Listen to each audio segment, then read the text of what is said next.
Call to order the City Council meeting for May 4th, 2022, 6:07 p.m. Madam, roll call. Mayor Ronnie Felder. Here. He Here. said here. Chairperson Kashamba Miller Anderson. Present. Chair Pro Tem Shirley Lanier. Councilperson Troderick McCoy. Here. Councilperson Julia Botel. Here. Councilperson Douglas Lawson. Here. City Manager Jonathan Evans. Present. City Clerk Claudine Anthony is present. City Attorney Don Nguyen. Here. Thank you, Madam Chair. All right, we'll have a moment of silence followed by the Pledge of Allegiance led by Councilman McCoy.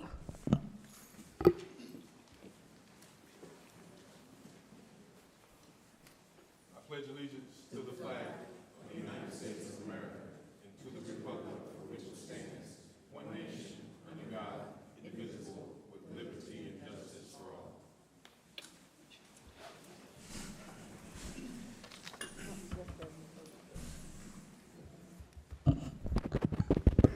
Do we have any additions, deletions, or substitutions? Yes, Madam Chair. Staff would like for item 10D to be moved immediately following item 5B, so we can take those items in sequential order because they are related. You said 10D to 5? To move immediately after 5B. Okay. Got it. All right, anything else? 10D. All right, do we have any disclosures by council? Madam Chair, we have some other ones that the clerks could also announce as Okay, well. go ahead. Madam Chair, members of the board, item number 5A, although indicated deleted, is a postponed item until the first meeting in July. In addition, we had two items that were added late as indicated on the agenda. Item number 10A, resolution number 066-22 concerning the security plan, and item 10E, resolution 63-22 concerning Alpha Wrecking Group of Florida. That is all that I have, Madam Chair. All right. Any disclosures by council? No. Have a motion to adopt the agenda? Motion to adopt the agenda. Second. Madam Clerk? Councilperson McCoy? Yes. Councilperson Botel? Yes. Oh, sorry. Councilperson Lawson? Yes. Chair Miller Anderson? Yes. Let the record reflect Councilwoman Shirley Lanier is on the dais. All right. Consent agenda. All matters listed under this item are considered to be routine and action will be taken by one motion. There will be no separate discussion of these items unless a councilperson so requests, in which event the item will be removed from the general order of business and considered in its normal sequence on the agenda. Do we have anyone that would like to remove an item? All right. Do we have any public comment cards for consent? There are no public comment cards on the consent agenda.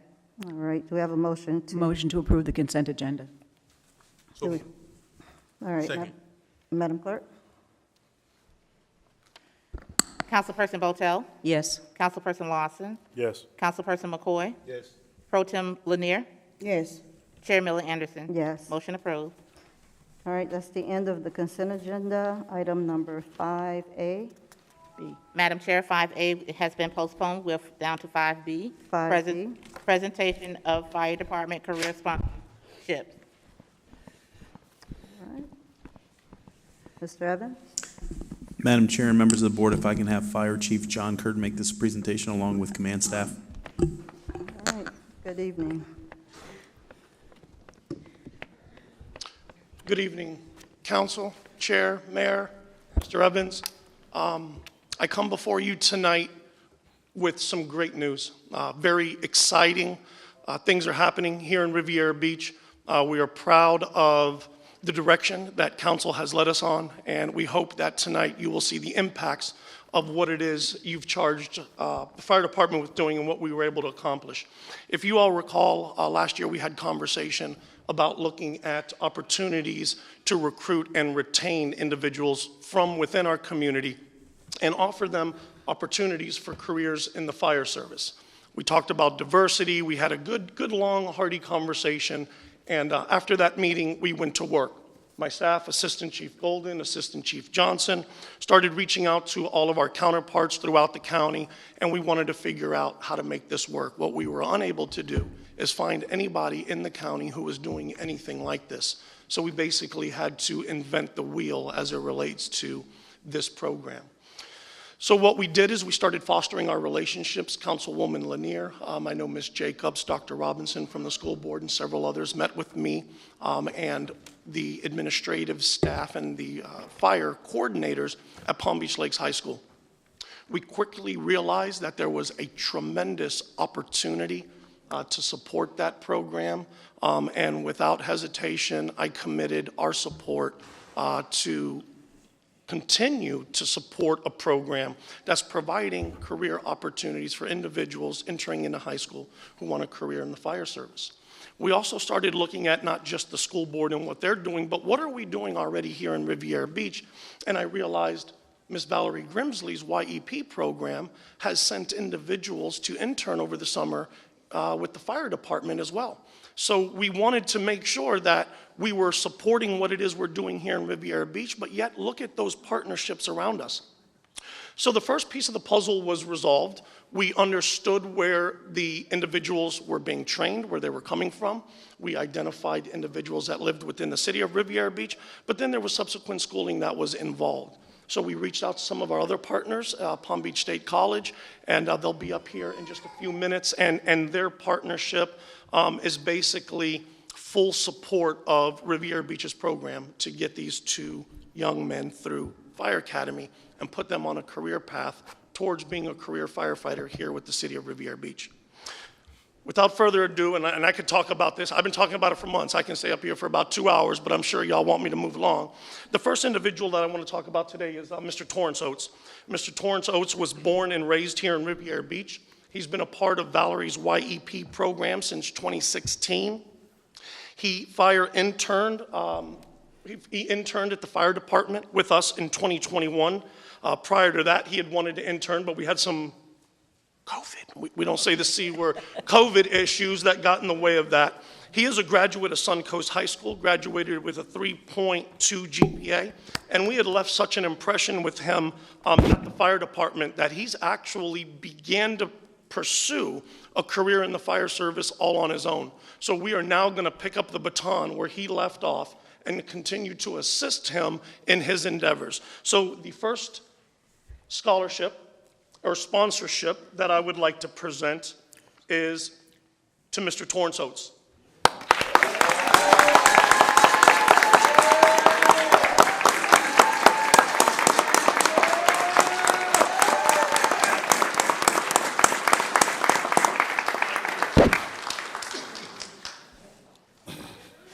Good evening, Council, Mayor, City Manager Evans, and community. My name is Torrance Oates Jr. I stand here tonight as one of the 2 recipients of the City of Riviera Beach Fire Rescue Mentees. I also stand here tonight being afforded one of the greatest opportunities of my life, a scholarship award to fire school, an amazing pathway into a career with the City of Riviera Beach Fire Department. I am humble and proud to accept this scholarship. But I didn't get here without standing on the backs of community giants that have paved the way for me and other youth and young adults. I stand here tonight thanking those giants that didn't allow me to fall and encourage them to keep standing even when we young people can't see our way. So I want to give a special thank you to Ms. Valerie Grimsley at Youth Empowerment, Fire Chief Kurt, Assistant Chief Golden, Battalion Chief Vol Davis, Eugene Span at Career Source Palm Beach County for assisting me in achieving my EMT certification, and my family and friends. Finally, I would like to thank you, the City Council, Mayor, and City Manager, for seeing the need in our community to provide this opportunity. I want to be part of the solution in this community, and this scholarship affords me that chance. Thank you.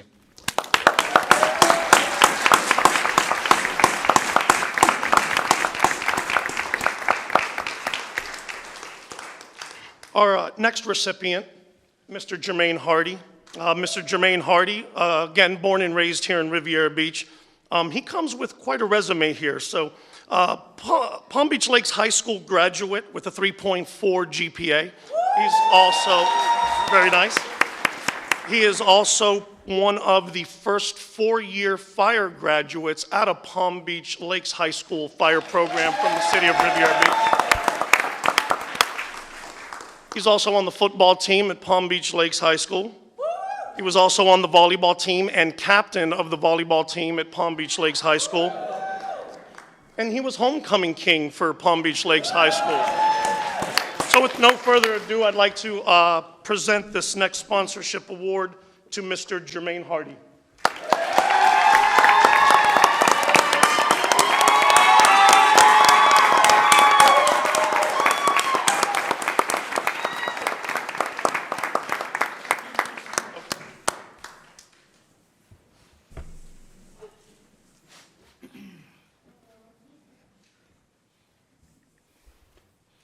Mr. Hardy, mic is yours. Good evening, everyone. I'm Jermaine Brandon Hardy, Jr. To start off, I would like to thank God, because without him, none of this would be possible. I next want to thank my village, grandparents, aunties, uncles, cousins, my supportive sister, Tracy, who is a huge inspiration, following her dreams as a third-year college student. My little bro, Trey, who is the top 5 in his class, AKA Mr. PBL. Yes.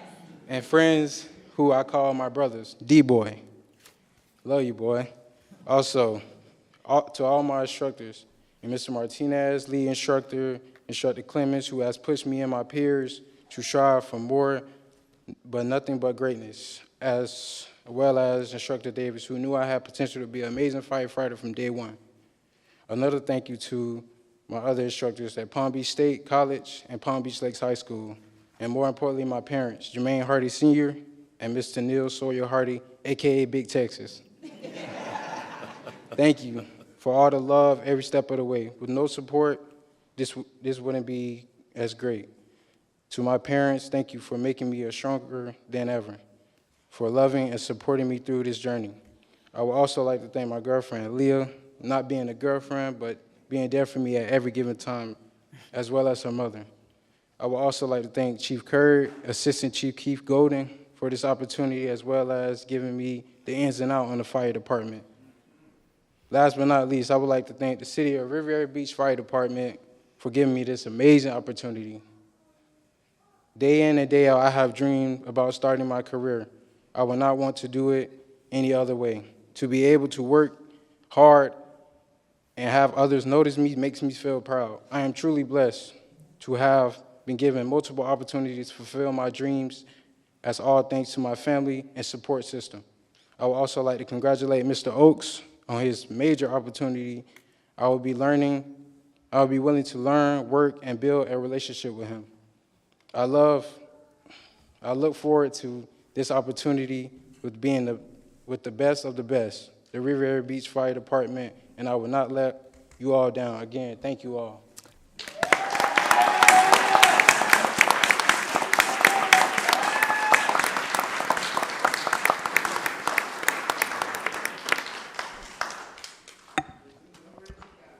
Council, again, thank you for bringing to light what we can do, and we got it done. But this couldn't have been done without a lot of people.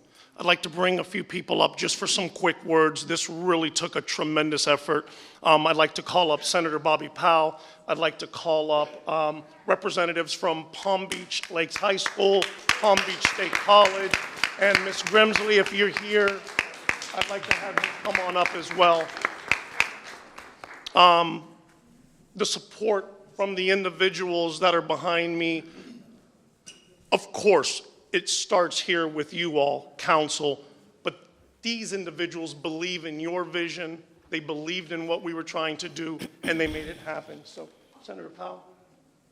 Thank you, Chief Curd. And of course, you all know I was here earlier, supposed to be here for an update, but this is the update. Chief Curd had given me a call and a text message maybe a month or two, month and a half ago with regard to this program and the scholarship that these gentlemen will be getting here tonight.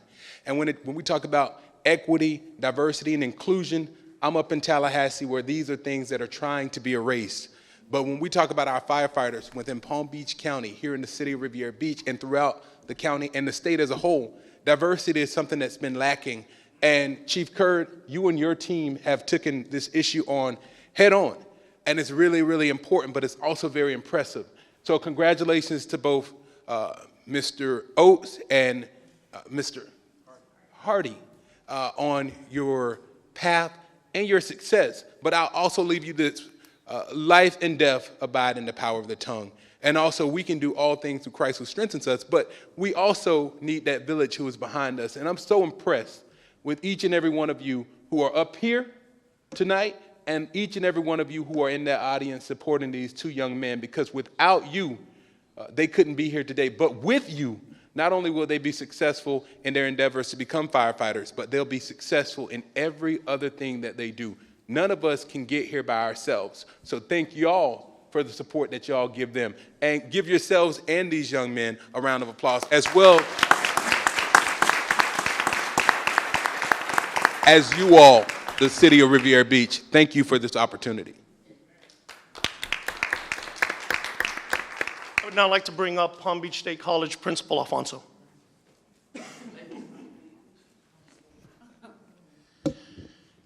Good evening, everyone. So first of all, on behalf of the faculty and staff of Palm Beach Lakes Community High School, I just want to say thank you. And more importantly, thank you for believing in our students. I just have to say that. Jermaine, and I don't know Mr. Oates, but you're fine gentlemen, and I know you're going to do great. But I got to tell you, Jermaine is the best of the best. Okay, and at Palm Beach Lakes High School, he truly excelled. And he started this program when we first started the program, and he is part of our first graduating class. And so let me make this very clear. Yep, give him a big round of applause on that.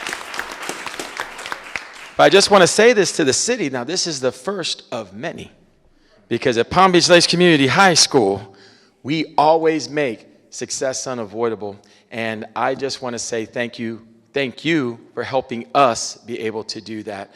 And I guarantee you this, these two gentlemen are going to be an incredible addition to your fire department. So thank you. And I also want to say thank you to Palm Beach State.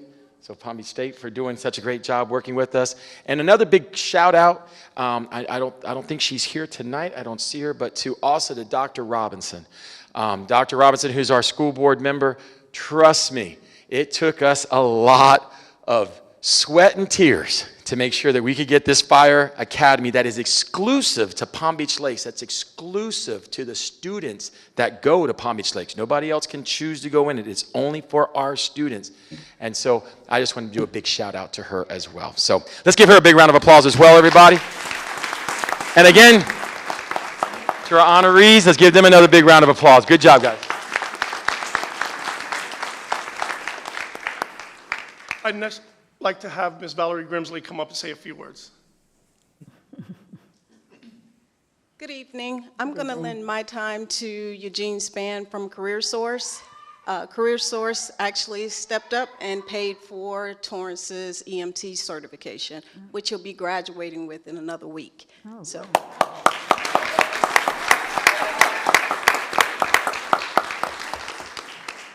One of our founding fathers, Thomas Jefferson, quoted, "What we learn to do, we learn by doing." Dr. King told us that the ultimate measure of a man is not where he stands in moments of comfort and convenience, but where he stands in times of challenge and controversy. And I don't know about you, but I'm delighted anytime that we get young men, especially from the city of Riviera Beach, hello somebody, that have an opportunity to be able to see as well as do something outside of the norm. So I'm excited about the city of Riviera Beach, this council. I'm super excited about my employer, CareerSource of Palm Beach County. These are tax dollars at work. We owe dollars at work. And any young person that is in need, any young person that wants to do something outside the box, allow me to be your conduit. Eugene Elton Spann Jr., Senior Trainer, CareerSource of Palm Beach County. Holla at your boy, I'm out of here. Peace.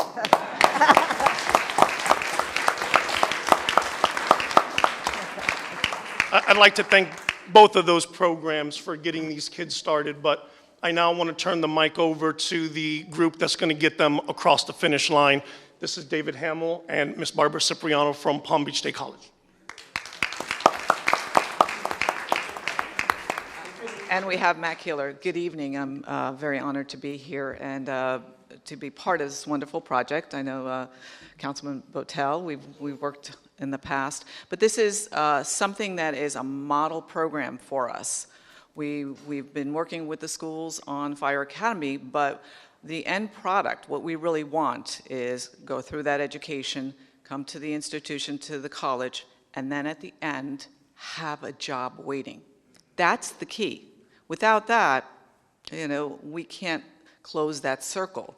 So we are just so pleased that Chief Kurtz stood up and said, I'm going to be the first one to do that, to commit jobs for these 2 recruits. So we are so honored to have this happen tonight here. And I have 2 of my directors here. I have Matt Keeler, he's the EMS director, and I have Dave Hamill, the fire director, and they're just going to say a couple words because both of those work together in order to be firefighters. You have to be an EMT to become a firefighter. So who wants to go first? Good evening. Thank you all for having us here. If I could just echo what Barb just said. This is a very important moment in our industry. This type of collaboration and teamwork and this model for hiring someone from the community and educating them and employing them in their community does not exist in our industry. The college has been working with the school district for years, actually, to create this model. And again, Chief Kurt, after a couple of conversations that we had, decided to pick up the challenge and make this happen. So I hope these young men understand the gravity of what's happening because this doesn't just impact them. We're hoping that this impacts our industry and our community in South Florida. So thank you again for having us here.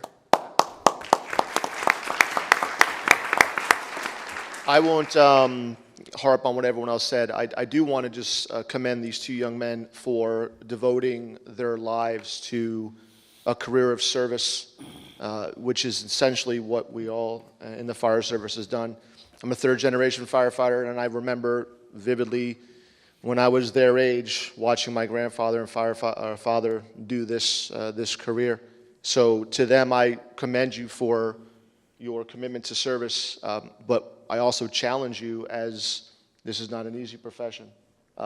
It does take a special person to get into this career, and everything we've seen so far is showing us that they have what it takes. So we look forward to working with them and training them to the absolute highest standards to serve the citizens and the communities of Riviera Beach. So thank you very much. And one last thing, I apologize. So we had a meeting today, myself, Dean Cipriano, with our administration, and we are in the process of fully funding their schooling from start to finish.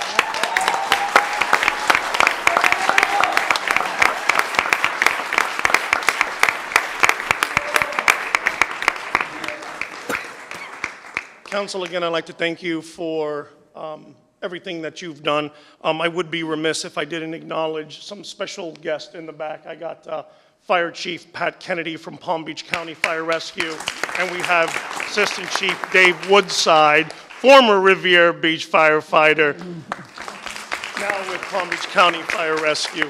But again, thank you. We won't take any more of your time. We are blessed and honored to be here today. They want to get a picture, I think, with all of you? Okay. Well, no, I was trying to get you for Nicole. She was trying to get you all. Oh, you want us to? Okay. All right. Yeah. They want the council? Yeah. Oh, you want to take a picture? Oh, the pictures.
10D? Yes, Madam Chair. Okay, we have public comment cards on this item? We do. Okay, go ahead. And then we'll come back to the board for comments. We'll give them a couple minutes to exit, and then we'll go to public comment cards for this item. You want to go ahead and at least call the names so that they know they're going to be coming up? Madam Anthony. Chair, members of the board, the acceptance of public comment cards on this item is now closed. Corey Smith. Mr. Smith, are you coming? You can come on up.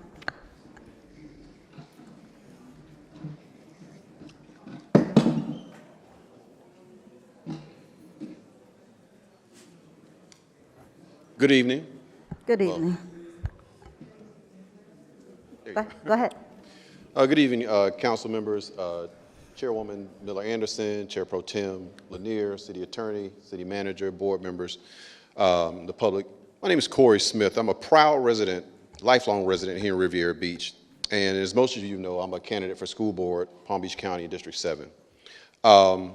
Since I spent a part of my professional career teaching in an alternative school and then later as an attorney for the school district, I'm well aware of how difficult it is to cut through bureaucratic tape to make something happen in a huge educational system. It takes committed individuals to work past those obstacles. And that's why I'm here to applaud what just happened here with the Fire Academy at Palm Beach Lakes High in their first graduating class. Coincidentally, I'm a member of the first graduating class out of Palm Beach Lakes 33 years ago. Brother Alvin, I see him over there. He was about a year or two behind us. And I saw Assistant Battalion Chief Vol Davis. He's also a member of the class of '89. So to see those two young men, and I wish they were still here because I wanted to give them some kudos, to see them here 33 years later partaking in a program that was envisioned by so many people coming together and working together to make this happen was really heartwarming. And it's really something that we can all look to and be proud of, especially in our city. It is especially good time in the day as today is International Firefighters Day, if y'all didn't know that. So I think that might have been intentional, but it's a really good coincidence if it wasn't.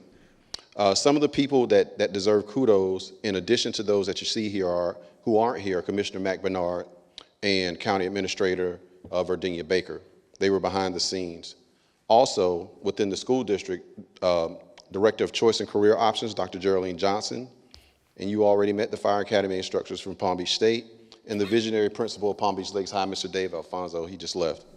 And I also understand that Councilwoman Shirley Lanier and Fire Chief John Curd had a lot to do with this too, so I have to applaud you all for doing that and do it publicly. And also for visiting the Fire Academy and creating the pathway for this city, my city, the one that I know and love, to benefit from this outstanding program. So I want to thank you all for approving 5B, and also thank you for the donation of the fire truck that you are putting forward at Palm Beach Lakes High. So let's continue to work together. You know, my support will definitely be to continue this program and to expand it in any way as necessary. I also know of other people whose kids benefit from this program, including EMTs that come back and teach at Palm Beach Lakes High and assist, and they get the benefit of the reward from coming back to a school that even if they didn't go there, they know some of the kids, some of the parents, and they get the reward of helping out and chipping into their enrichment. So thank you all, kudos, and I just wanted to say that. Thank you. Thank you.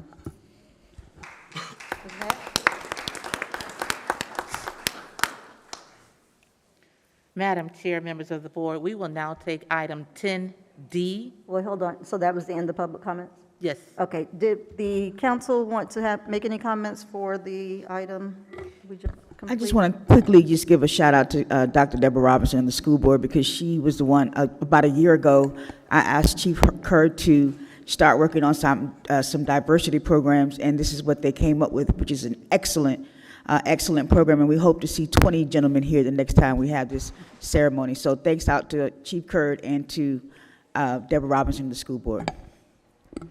Madam Chair. Go ahead. I also want to thank Chief Curd. This is an outstanding program, and everybody else who's involved with it, including the principal and everyone else, and Valerie. I'm really excited about it. I'm also excited about the future projects that we're going to do with Palm Beach State College using the contribution from Kaufman Lynn. That's going to open up even more avenues for kids in our community. So thanks. Anyone else? Madam Chair, Go ahead. just want to offer my absolute respect to Chief Gerd, Fire Department, for seeing the vision, moving forward with it, and accomplishing it. So just want to say thank you. One thing that our speaker said tonight is this model doesn't exist. So this is a monumentous occasion in the city of Riviera Beach, and I'm just honored that we could all be a part of this, because the engagement from our residents tonight and to see all of the family and the village that's around these two young men shows that there's a commitment to the city of Riviera Beach. Senator Powell said tonight that they're trying to destroy and divide the equity and equality in our country, in our state. And we as electeds, we as leaders of this community, we're not going to allow for that. So I just wanted to thank this council, because the work that you guys did to actually bringing this to the city is going to show for generations to come. And hopefully we can have generation after generation after generation of young men that have come from the city that live, work, and play. So Chief Curd, thank you, and colleagues, thank you as well. All right. Anyone else? Yes, Madam Chair. Go ahead. I also want to give kudos out to our fire chief and just staff and this board for their direction and vision. And also I want to thank the young men. I have a quote, a saying, is there anything good come out of Riviera Beach? We witnessed it tonight. And so I give you guys honor. You guys are examples for the next generation coming up, that it doesn't matter where you're from. It's where your heart is, and the work you put in, you could achieve anything. So you are inspiration. Thank you. Anyone else? Madam Chair. Go ahead. Thank you. Chief Curd, Chief Golden, okay. Thank you. I think I shared that with you yesterday. I think it's a great program, long time coming. And I think I share my concerns with you, and I think you guys are going to do great. I didn't know that it was funded by Palm Beach State. I know we have some other emoluments on our side, so that's great. And I mean, I don't think you can ask for anything better. I mean, this is a great start, and I think a great pilot program for us to kick off. We just got to keep it going and keep people engaged. So again, thank you, Palm Beach State, as well as our partners from Career Source, and also Ms. Grimsley, where you are. I think she may have left, but thank you. Great program. And I just want to echo the sentiments of my colleagues. It really speaks to the young men and their family, because at 18, I don't know if I was committed. I had changed my career maybe 2 or 3 different times between then and now. But it really shows your maturity level and the fact that you knew what you wanted to do and you're sticking with it. And so that I really commend you on that. And again, just want to thank everyone that was involved. I know that program at Palm Beach Lakes and Mr. Alfonso, he's doing an outstanding job over there. That program was a vision, as you say, some time ago, but it came to fruition, and it's really paying off. And I hope at some point we can have that at many schools and many different careers, because it will make a difference in the lives of our community, of the children and the adults as they get older. So thank you all for all of what you've done to make this happen. And it's things like this that makes me very happy to be up here on the dais. We have different activities that take place, different decisions that we have to make, but it's one like this that I certainly am glad to be a part of. So thank you all for everything that you've done to make this happen, and to the families and the students. Thank you. I guess we're ready to go on and do some proclamations now. Madam Chair, 10D? members of the board. No. 10D. We're on to 10D. Yeah. Resolution number 054-22, a resolution of the City Council of the City of Riviera Beach, Palm Beach County, Florida, authorizing the donation of a 2006 Pierce fire engine with an estimated value of approximately $25,000 to Palm Beach County School District on behalf of Palm Beach Lakes High School Fire Program, and provide an effective date. Madam Chair, members of the board, we do not have public comment cards on this item. The acceptance of public comment cards on this item is now closed. All right. We have a second? Second. All right, Mr. Evans? Madam Chair and members of the board, if I can have Fire Chief John Curd make this presentation. Thank you, Mr. Evans, and again, good evening, Council. So this was part of what our vision is in supporting this program that also serves directly and indirectly our community and those individuals from within and around our community. When we took a visit over there, and Councilwoman Lanier, you were there, we looked at some of their equipment, and I commend you. You do a lot with a little. You do a tremendous job, and I wanted to find ways to support that program. We've been able to provide them with some bunker gear that has reached its end of life with us, but still useful for them. And now we're at a 2006 Pierce fire engine that has reached its end of life, service life, for emergency services, but it is still extremely useful and beneficial for the individuals in this program. And instead of them pumping off of a 1970 something, I would like them to at least be able to practice on a truck that was built in this century. So instead of us just giving it away or putting it up on the auction block, I think there is no better way to support this program than by donating this piece of equipment. All right.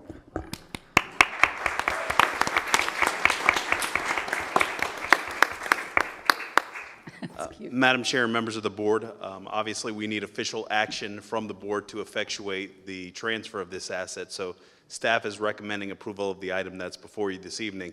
But certainly one thing that I do want to state to the community and to the persons in attendance here is that programs like what you've seen just happen because of the board giving staff the flexibility, the autonomy, and the trust and confidence that you set the course and then we execute as personnel. And so when the board said this is something that we want to do, and I can't tell you how many countless meetings we had with then Chair Lanier related to the fire service. I thought she wanted to be a firefighter. She was so passionate about it. But certainly these things happen because of the commitment from the elected officials and the trust in staff. And I do want to also say, as a sibling of a firefighter that's a female, ladies, the call's out there, and so please make sure that you're in the next class of persons that are Riviera Beach firefighters. So at this time, staff is recommending of the approval of the item that's before you that would effectuate the transfer of the vehicle to Palm Beach Lakes High School. All right. Any questions or comments from the board? Madam Clerk? Councilperson McCoy? Yes. Councilperson Botel? Yes. Councilperson Lawson? Yes. Pro Tem Lanier? Yes. Chair Miller Anderson? Yes. Motion approved. All right.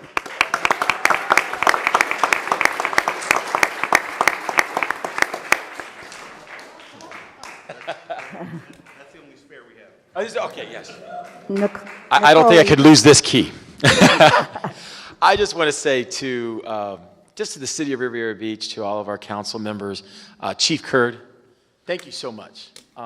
He is right. The fire truck that we've been working on is, I think it is 19. I like it because it was 1970. That's when I was born. 51 years old. And now we have something, like you said, that is really going to take our program to the next level. But you know what's even more important than getting our, and I love this, and I love getting that, but it's really the support. Chief Curd is there. Council members have been at our school. I invite everyone to Palm Beach Lakes Community High School. Come out and see what we do. Come out and see our kids. We have I think the best slice of Riviera Beach that comes to Palm Beach Lakes High School, and I can tell you great things come from that slice. So we really want you guys to be a part of Lakes, and we have a thing on this one, and Jermaine, you would be able to say, what is it, Lakes on? Lakes on top. That's right, man, Lakes on top. Am I right? Oh, okay, we go, all right, yeah, there you go. So again, I just want to say thank you so very much, and I invite you to our school. That way you can see your contribution, your engine, but not even that. See the impressive talent and the great kids that we have. And they're going to make you proud. So thank you very much. Thank you. Thank you, Chief Bird. Oh, and I do want to say something. Instructor Clemens, come on over here. Do you want to say a few words? No? All right. So Instructor Clemens is also there. She has been there from the very start. And I just think it's just neat when we have a partnership that just can really help students. It's just neat to see when all agencies, from the state college to the school board to the city to the county, that when we all work together, just what great things we can do. So I'm very thankful, and I hope you guys will be very proud also of what we do here at Palm Beach Lakes. Thank you again. I would just like to call up Val Davis, Battalion Chief. We don't just talk the talk, we walk the walk here in Riviera Beach. He also works as an instructor in the program. Tim Alvin, graduate, come on up. Golden Johnson, come on, you guys were a big part of this. And my firefighters in the back, I need y'all up here. You guys have been working on washing and waxing this truck and getting it ready to go.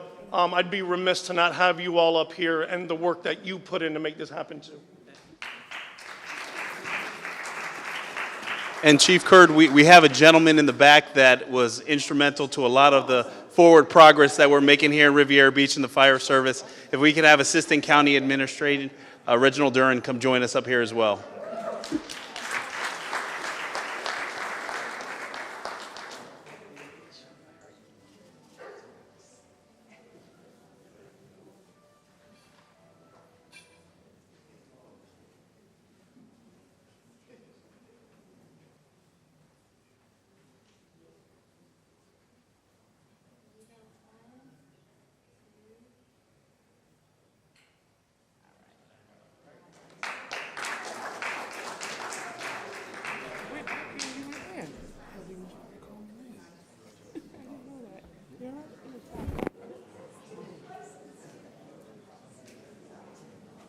How you doing? Hey, good?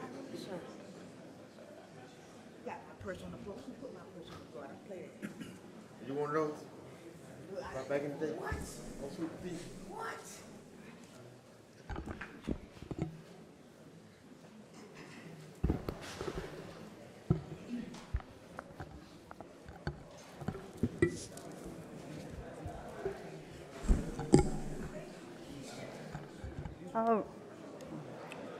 All right, we're ready for 5C.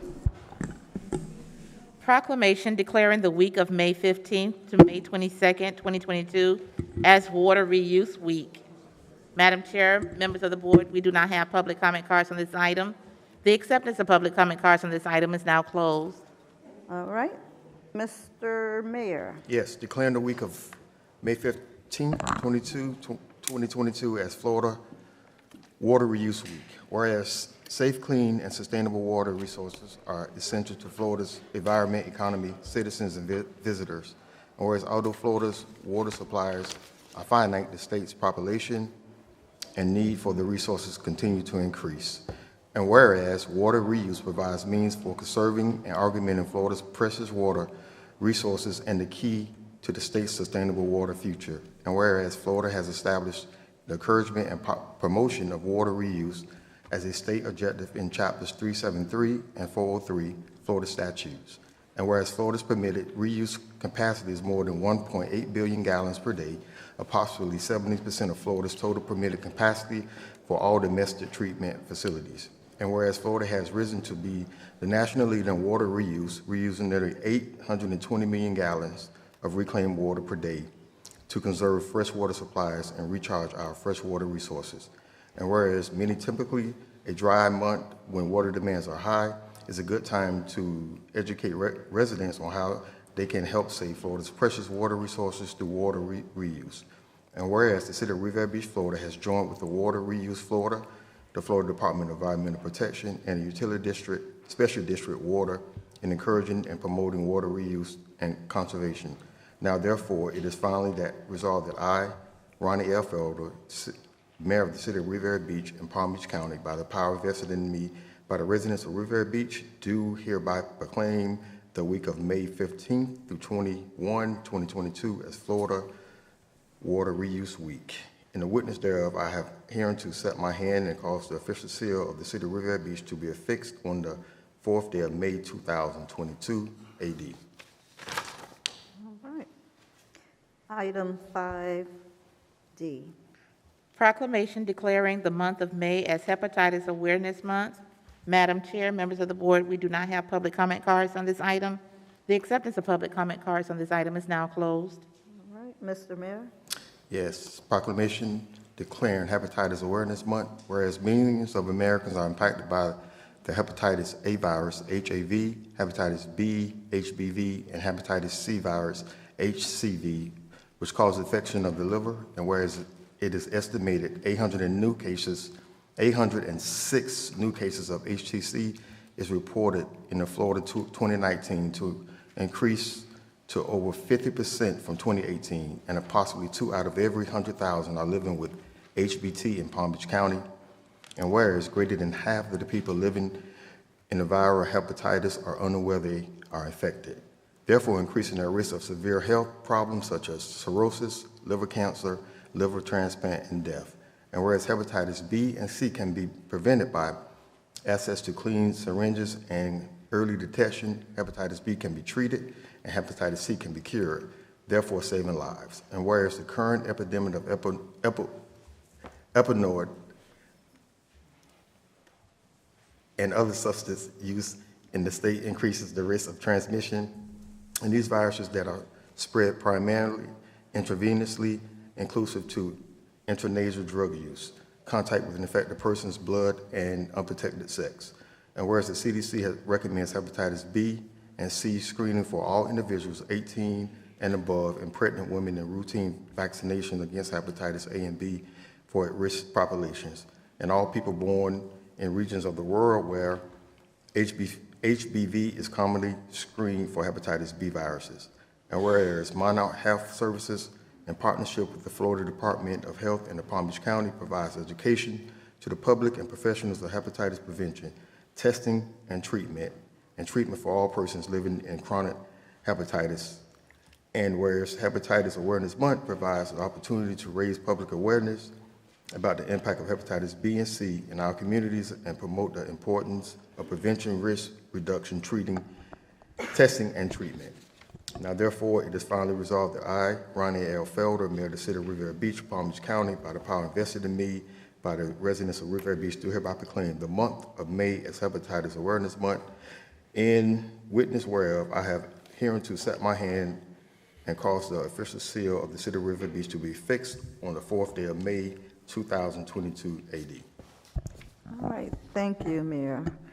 Item 5E. Graduation ceremony for the Citizens Leadership Academy. Madam Chair, members of the board, we do not have public comment cards on this item. The acceptance of public comment cards on this item is now closed. All right, Mr. Evans. Madam Chair and members of the board, if I can have Ms. Nicole Rodriguez, the Public Information Officer for the City of Riviera Beach, make this presentation.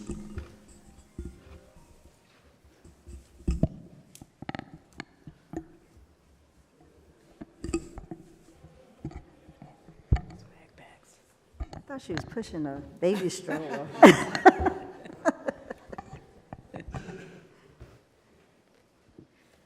Mr. Mayor, Madam Chair, City Council.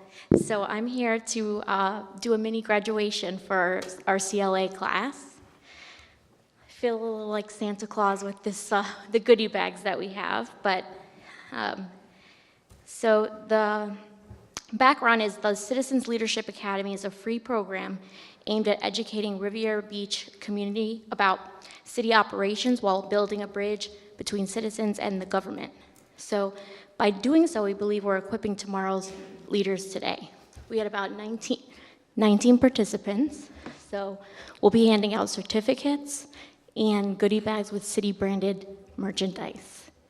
And we also plan on doing a special event later on for postgraduates.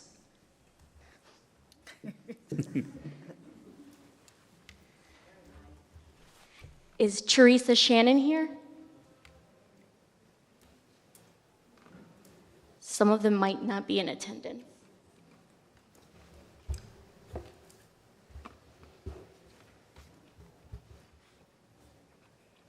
Regis Frazier.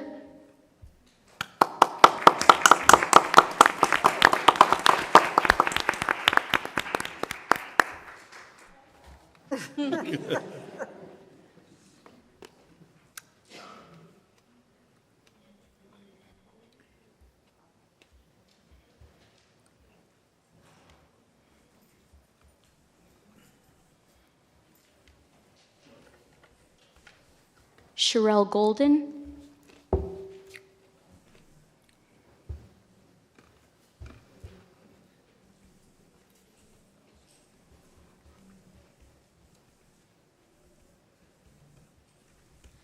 Darnell Cruz.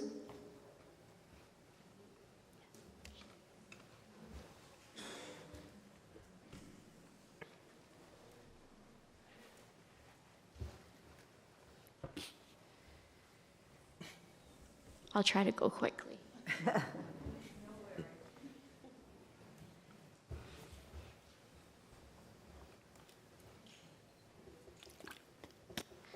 Jeff Sherrills.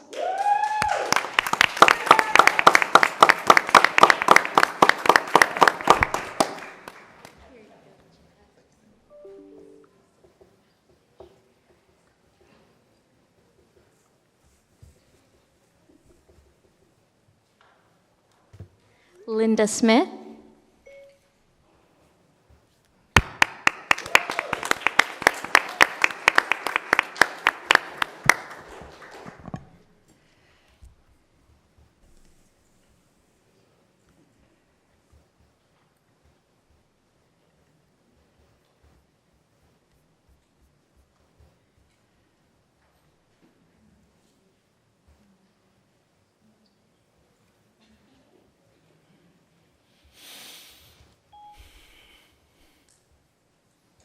Next, we have Sarita Fan.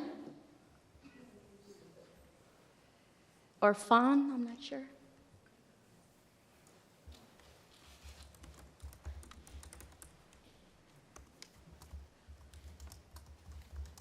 Richard Brown.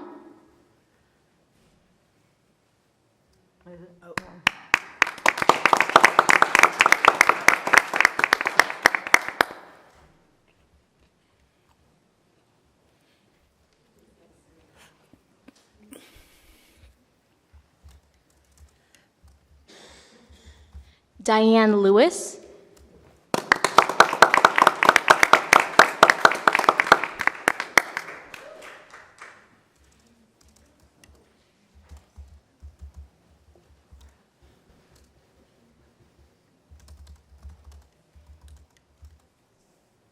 Bernice Courtney.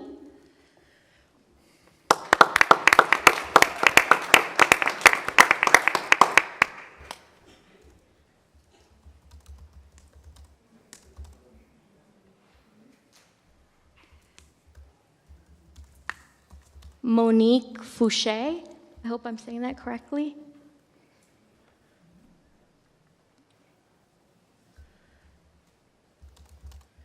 Teresa Shannon. She has a bad, I think she was your first one you called. You called her already. Oh, I did. Yeah. So she gets 2 bags. John Hurt.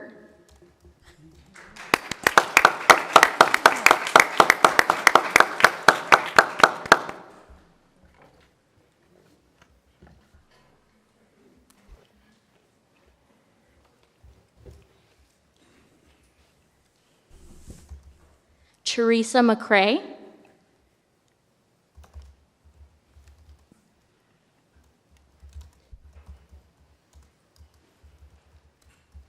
Delphina Danzig.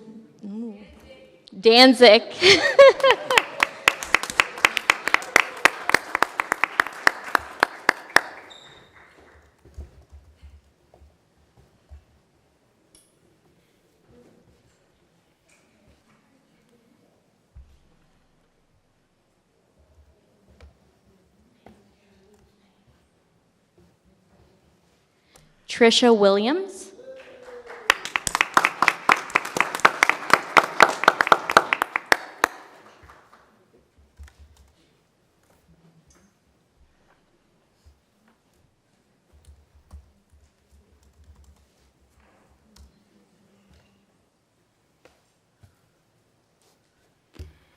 Miss Anna.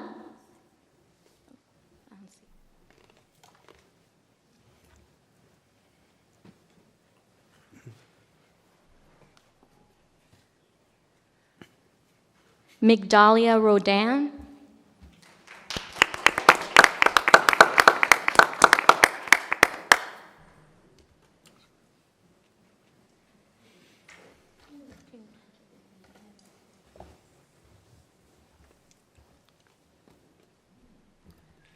Shari Mays.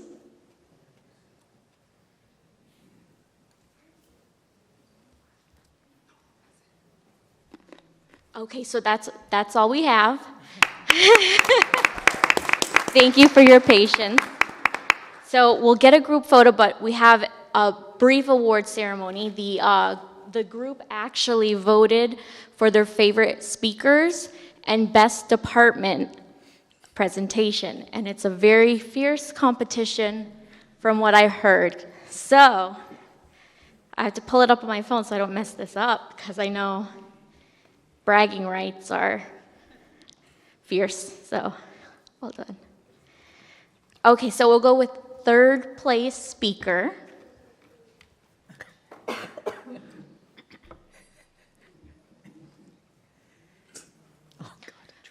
Third place speaker this year goes to City Manager Mr. Evans.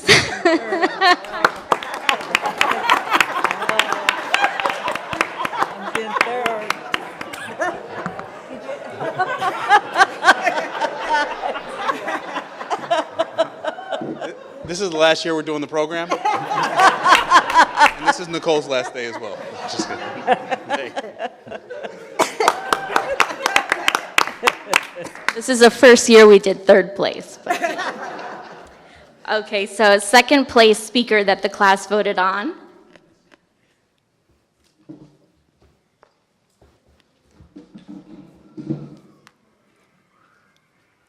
Second place goes to Chief Curd. Don't take that fire truck back.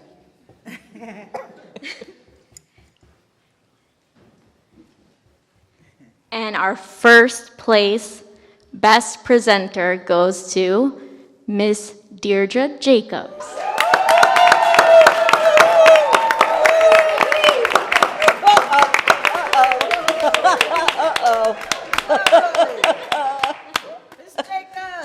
Congratulations.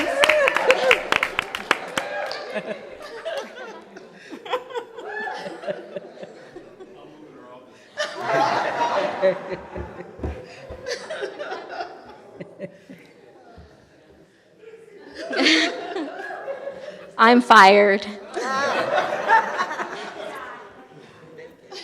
Congratulations. Thank you. Wow, this is truly amazing. I hope I have a job tomorrow. I didn't think the day would ever come where I would beat out Chief Curd or even Mr. Evans.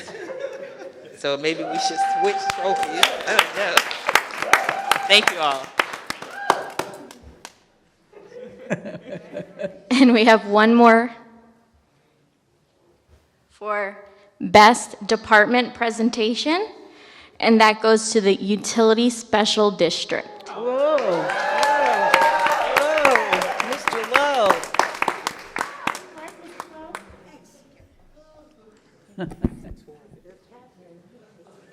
That's always,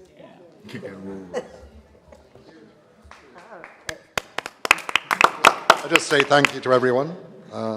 Bit of a surprise. So that concludes the ceremony. I'd love for you all to come up and take a picture with the class, and then we'll get a picture also with the speakers' Madam Chair. awards. Madam Chair.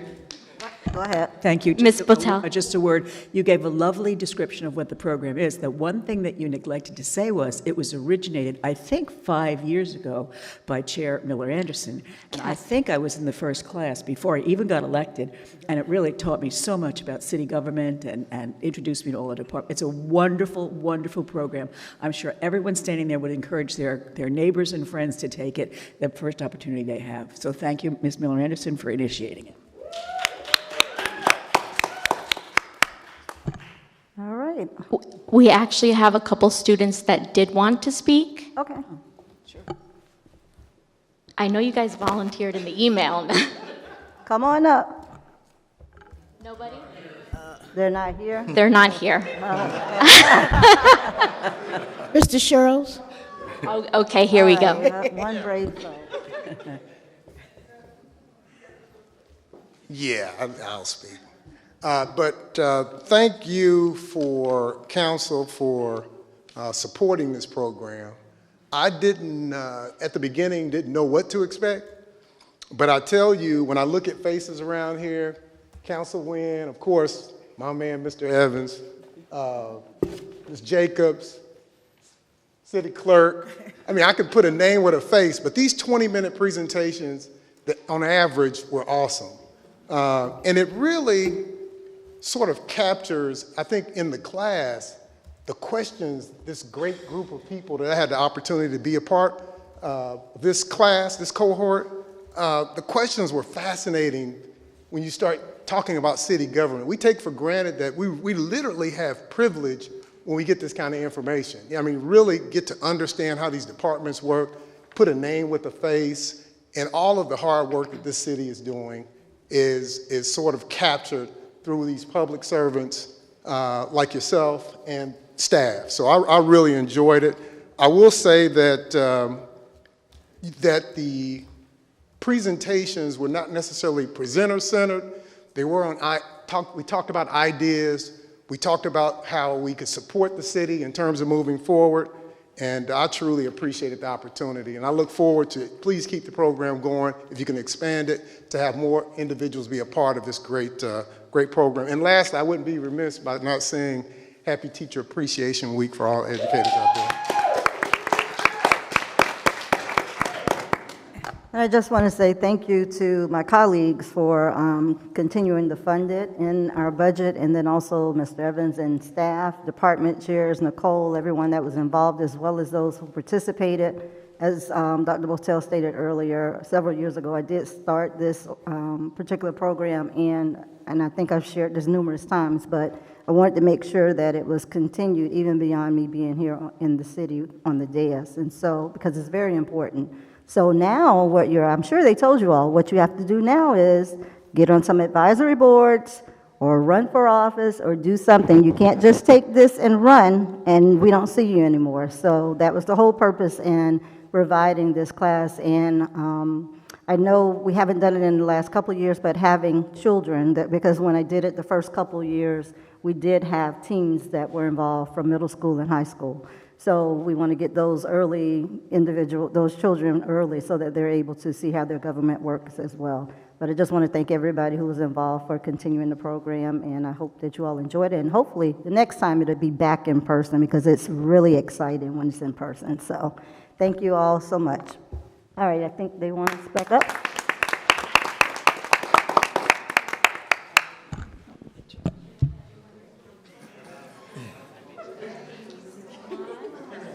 What I did,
Thank you all.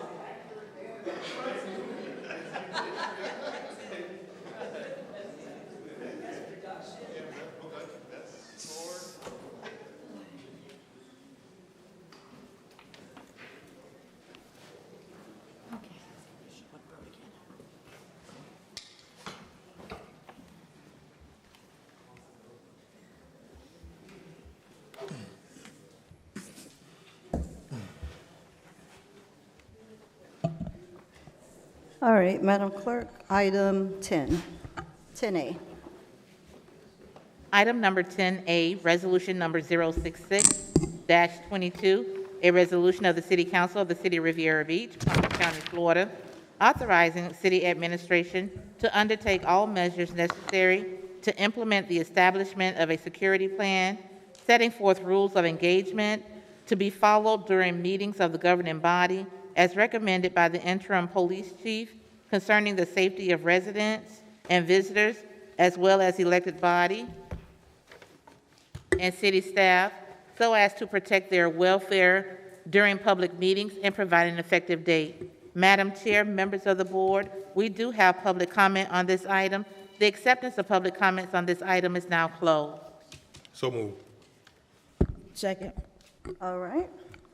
So this is an item that I did request that we take a look at and have the board participate in this and give your feedback on just making sure that we're all safe. You know, the times that we're living in these days, you know, you just can't be too lax about things. And so I thought it was very important that we brought this to the board and the public.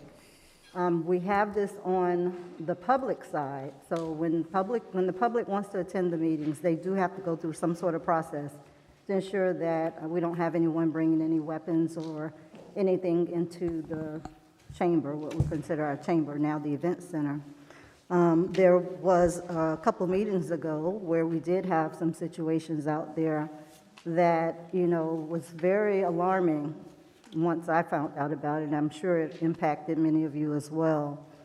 But we just want to make sure that on all entrances, which are just mainly where the public comes in the back where the elected officials come in, we want to make sure that we have something in place that everyone is aware of so that we can get in our meetings and go home to our families in a safe manner. So what you have before you is a proposed security plan that would outline what it is that is to happen in terms of everyone coming into the building. This is no different than when we go to other municipalities, as well as going to the courthouse, going through airport security. This day and age, we must make sure that we have some sort of plan that is in place where everyone is very clear on what the expectations are. Now, for many years at City Hall, we've had the security metal detector set up for everyone to go through when you come to the meetings or when you just come there to pay your water bill or just visit City Hall, period. When we moved over to the event center, we did make sure that we had it at the front where our public comes in, but as we know, we wound up changing our seating arrangement when we did have a situation that occurred in the event center maybe a year or two ago. That's when we initially were sitting on this end of the building. So we went through a change in our safety security area, so we were placed on this side. And I think this part here would just make it a little more tighter to make sure that we all are safe in the building. So I've kind of shared with you where this comes from, so I want to go with the public comment, and then we'll come back for you all to provide your comments. Madam Clerk? Fane, Lozman, Doretta Polk, Cindy March.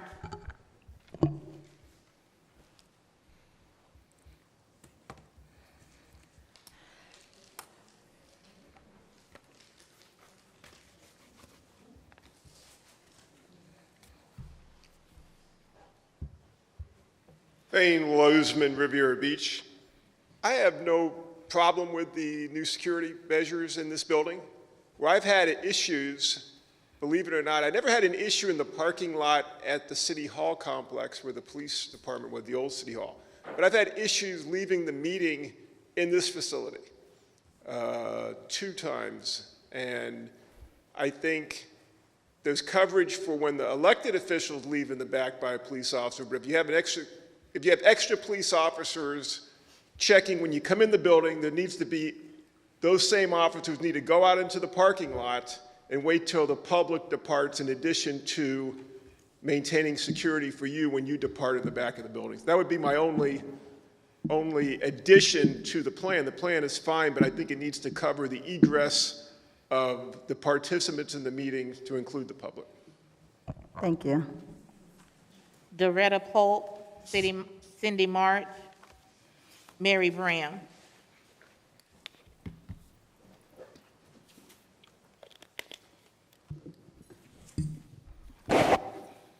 Good evening. My name is Doretta Polk. I'm a citizen of Riviera Beach. And while I do find there is a problem, if each and every one of us coming through any doors, especially if the council people are coming through this door, metal detectors should be there. Everyone should come through the metal detection. Everyone. We need to be safe. The climate of the world is very dangerous now. We all need to be safe. We all need to do things the right way. And also, there was an issue saying that concerning the policy of the CRA, and the attorney was going to look it up about the bylaws. If there is a problem with the bylaws, I suggested each and every one of you all change it so everyone would be safe. I'm glad we have a police there, and we need them all over this place. If someone is carrying a weapon, if they're carrying a weapon, Ms. Park feels like she need to carry a weapon. And I definitely know how to use my weapon. We all have to be safe in here. And no one is above the law. No one. You couldn't go down to Palm Beach County, the courthouse, and think you could enter without going through a metal detector. Let's be safe in here. Let's be safe in here. Please, let's be safe. And let's enact this and let this metal detector be plugged back in and everybody go through it. Everybody. Because the climate, I'm telling you, in this city, what's going on, in every city, we have to be safe. We have to be protected in here. Because if anything goes on and there's a massacre in here, that person is going to be deemed to be insane, be put in a mental institution, and have 3 square meals and snacks while we are 6 feet under. We have to be safe. And everybody coming through any door go through a metal detector. Everybody. No one is beyond the call of the law. No one. No one. And let's just be safe. Let's just be safe. And I thank you very much. Thank you. Cindy March, Mary Brown.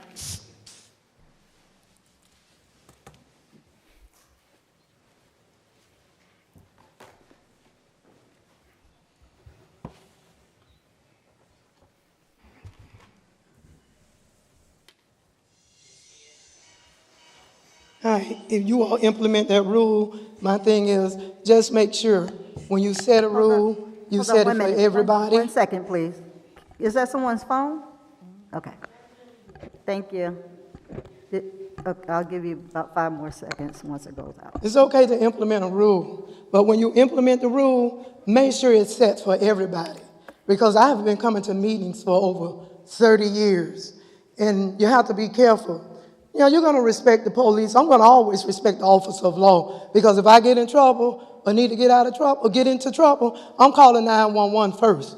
So I'm going to respect them 24 hours. But I have been to meetings, and the person is deceased now, and she had a lawsuit because the way they ambushed her and injured her. So don't pick and choose who you want the officer to go after because you're the chairperson or you're the council person, because you'll end up with a lawsuit. And you all have too many lawsuits on your hands anyway. And you know your tongue is your worst weapon. You all need to know what decorum is. When you're talking about having decorum, that's for everybody. You can't get up here and think you can say anything to anybody and can't nobody retaliate or say something back to you, then you're scared for your life. You know, your tongue is your worst weapon.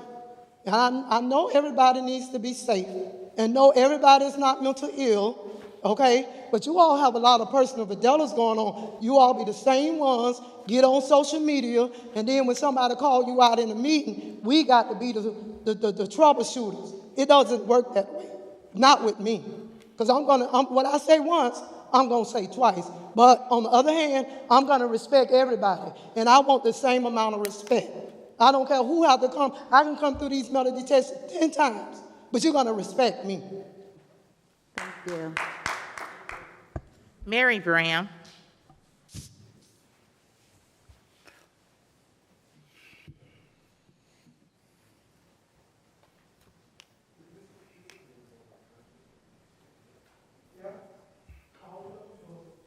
Good afternoon. Can you Good hear me? evening. Yes. Yes. Can you hear me?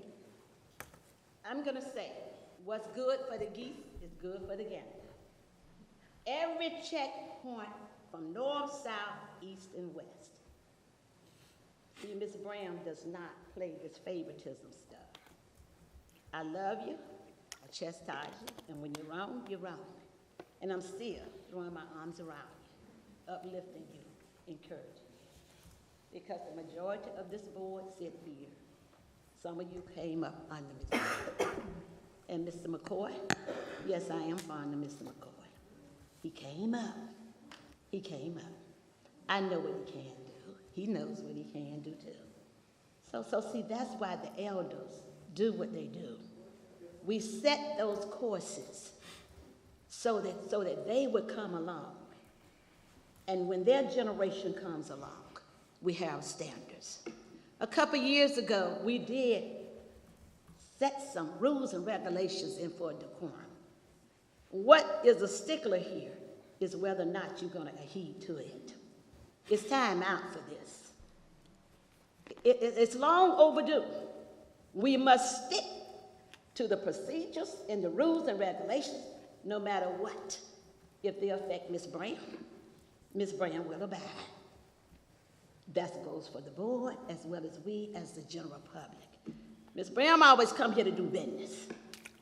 I'm tired of all of this here air stuff. I travel all over the counties and stuff, and our meetings here are horrendous. They tell me how awful as elected officials and residents we are. But you know what I tell them?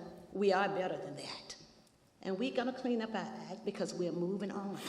But it's up to you as a board. If you put these things in place, stay with them. Because too many times you deviate.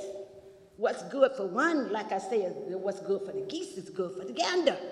And we're all ganders here. And we're all geese here.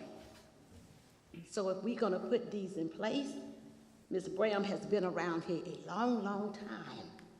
And some of these meetings here has been totally disturbing.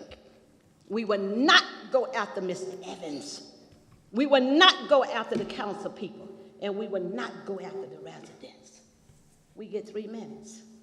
We expect to stand here and govern ourselves like men and women, and not boys and girls or little kids on the playground that cannot have their way. This is no highway here. This is business. And from now on, I wish that we conduct business and we stick to these rules and regulations that you all are voting on because it's long overdue. Follow them. Thank you, Ms. Brown. Thank you. Madam Chair, members of the board, that concludes public comment. All right. Any questions or comment? Yes. Go ahead.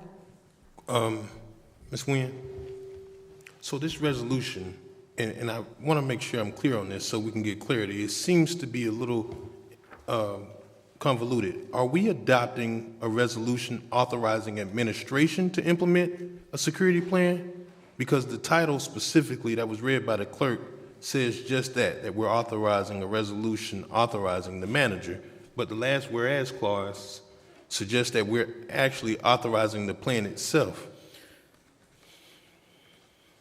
Right, I think they read the same. They both say to implement the security plan, and the security plan is attached. Authorizing city administration in the title to undertake all measures necessary to implement the plan.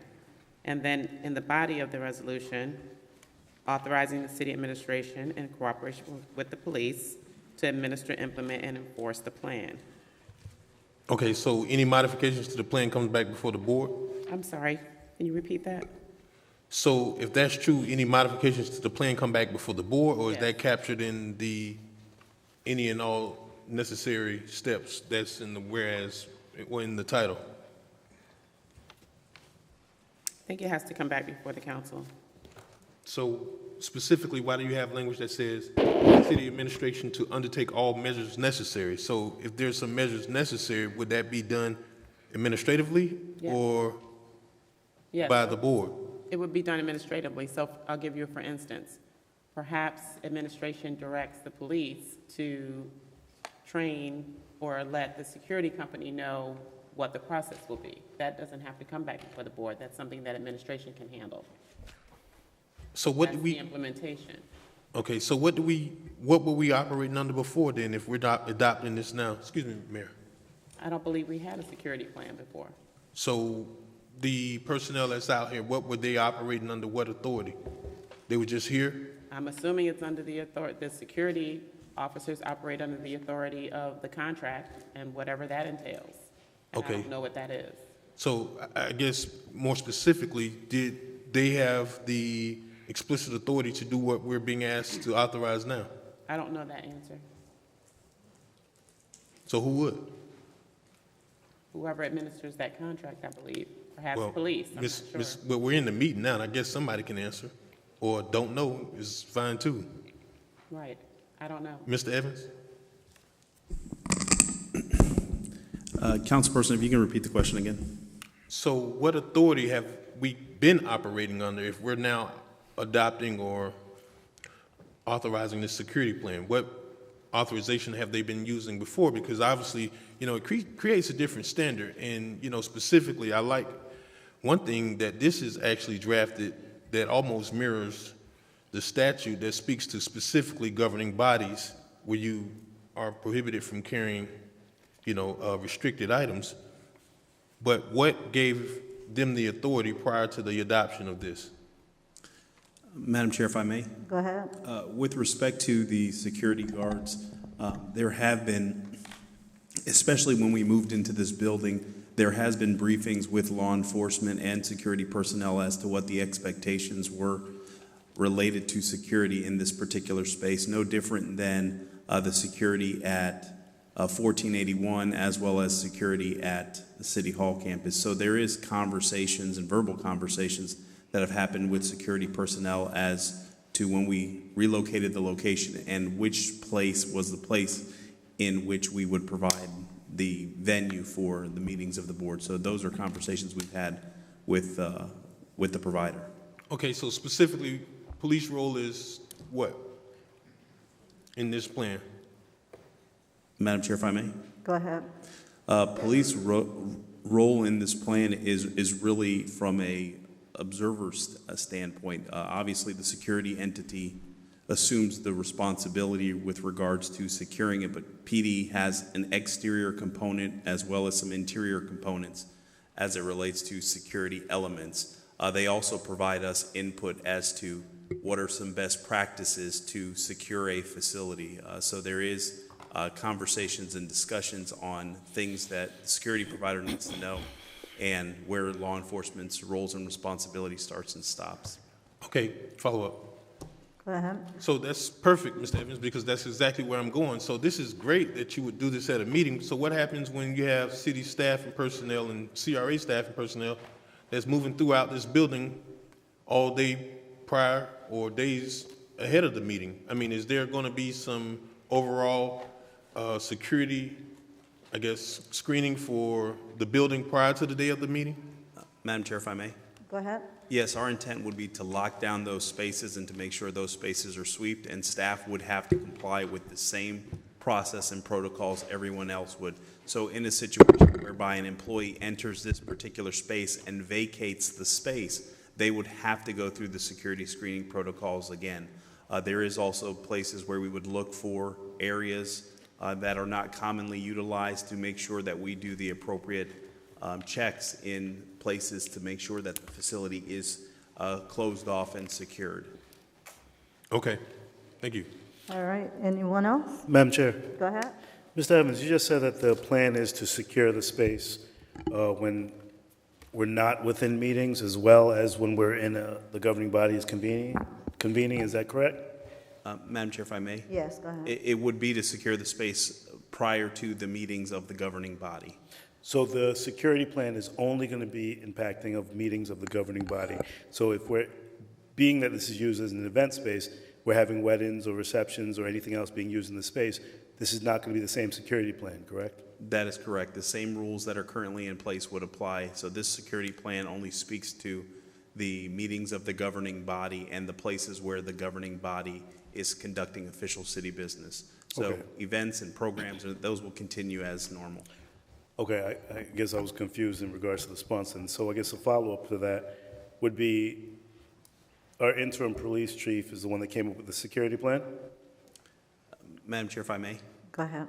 The interim police chief did extensive research with regards to what other entities are doing, as well as assisted with getting the appropriate signage, looking at this particular site. So he has an intimate knowledge about the plan and was providing us with some insight and guidance as the plan was drafted. Okay. Thank you, Madam Chair. Anyone else? All right, Madam Clerk? Councilperson Lawson. Yes. Councilperson McCoy. Yes. Councilperson Botel. Yes. Pro Tem Lanier. Yes. Chair Miller Anderson. Yes. Motion approved. All right, item 10B.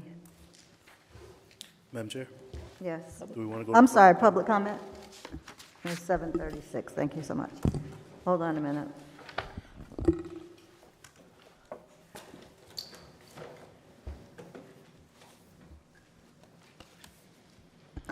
Please be reminded, the City Council has adopted rules of decorum, public conduct during official meetings, which has been posted at the front desk. In an effort to preserve order, if any of the rules are not adhered to, the council chair may have any disruptive speaker or attendee removed from the podium, from the meeting and/or building if necessary.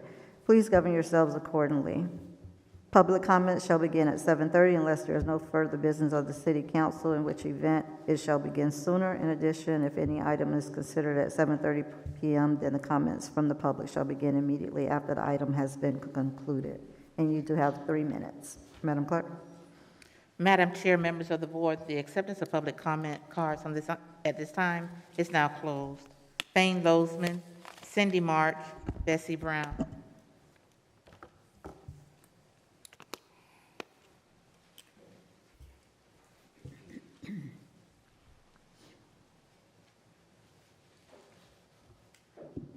Thane Lozman. I must say I'm disappointed, Ms. Miller Anderson. Historically, the chairperson position rotates from council member to council member to council member. There's now been 3 women or 4 women in a row in that position. That's not the way it works in North Bay Village. That's not the way it worked here when I came here. Okay, you are all colluding, Botel, Lanier, and Miller Anderson, to make sure the 3 of you keep having the position and you're freezing out Travis McCoy and Lawson, and that should not go that way. You talk about feminism, you guys do not run the city. Botel runs the city, we all know that. But the 3 of you should not be taking the chairperson. So Mayor, I'm gonna put it in your hands. I want you to put on the ballot in November that the same chairperson cannot be chairperson unless 4 years have gone by. Okay? What's happening to Lawson and McCoy is shameful, and that needs to stop. Now, yesterday, I won a case against Kant, the corrupt former development director. I put him on the witness stand. I was able to break him in cross-examination. He was just a lying piece of garbage. And The two state attorneys, you could see how they were shocked. They didn't do their due diligence. That Botel, your little relationship with Ehrenberg, we know all about it, lady. And the judge granted my a judgment for acquittal. I didn't even have to put my case on. It was on Channel 5, in the Palm Beach Post. Just another embarrassing episode for the city of River Beach, for the prior police chief. Prior police chief, not the current guy, the prior police chief should have put an end to that. You know, the prior police chief and even the city manager is run by Botel. Well, Botel, a lot's going on the federal side, lady. I'm looking forward to see what comes down the road. Anyway, in November, we talked about Judgment Day with little Botel and Lanier and Gashama Miller's game plan for the lagoon. Federal Judge Middlebrooks has set my taking case for trial in November. We talked about Judgment Day from downzoning the property. This November is going to be the largest regulatory taking case in Florida history. That is a very big deal, Mayor Felder. Maybe you need to do some research and see what is the liability for the West Side. What is going on here? Are you aware of what's going on in that federal court file? Have you bothered to go look at it? You should take a long, hard look at it. Finally, I want to point out another lawsuit over the fence. If you guys raise your right hand to file a Florida statute 7002. Look it up, Mayor. 7002 gives you the right to exclude others from your property. Like you said when you visited, I have a right to a fence, but Botel and her BS is stopping that from happening. Go take a look at Florida statute. Thank you. Thank you. Cindy March, Bessie Brown, Danielle Underwood,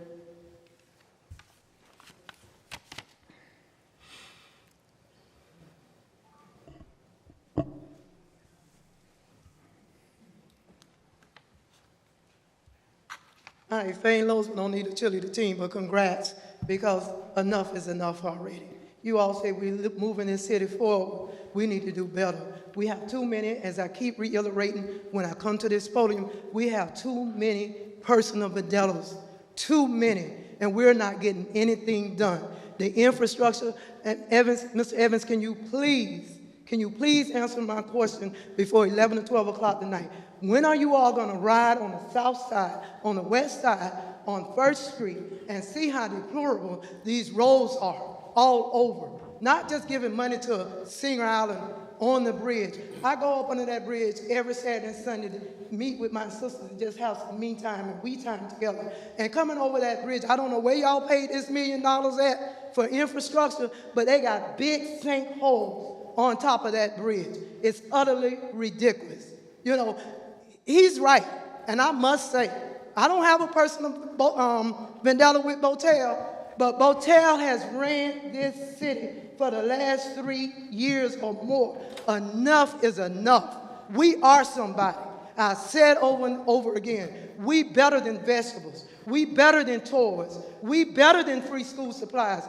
We have been free long time ago. We need to stick together with unity. It's not I, and me. What happened to we? We have to stop. It's an embarrassment. And I would like to know what is going on with this last election.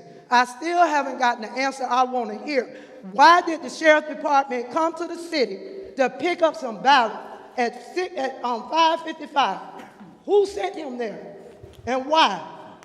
And that's why this district number 3 seat is up and corrupt. It's corrupt. It has been nothing but voter suppression. So you all need to find out and give me an answer, please. I ask nicely, and I want an answer because I deserve an answer, because I goes out and get into good trouble. And I'm just not going to let things be snatched because y'all think y'all can do what you want to do. It doesn't work that way. Thank you. Bessie Brown, Danielle Underwood, Wait till you change the camera. Danielle Underwood, Mary Bram, Tiffany Jones. Good evening, Board, Mayor, City Manager. My name is Danielle. Tonight, I'd like to know why the Riviera Beach PD is not accredited after all these years that they've been functioning with no accountability. Are the taxpayers even aware that the PD is not accredited? Do you all even know what it means and entails of being accredited? Under your last two police chiefs, nothing was ever done about becoming accredited. I'm hoping that now that you have somebody that's more responsible as acting chief, we're going to be able to move toward accreditation. Accreditation is a systematic internal review of policies and procedures, training, and operations, all of which are measured against an accredited body standards manual to prove compliance.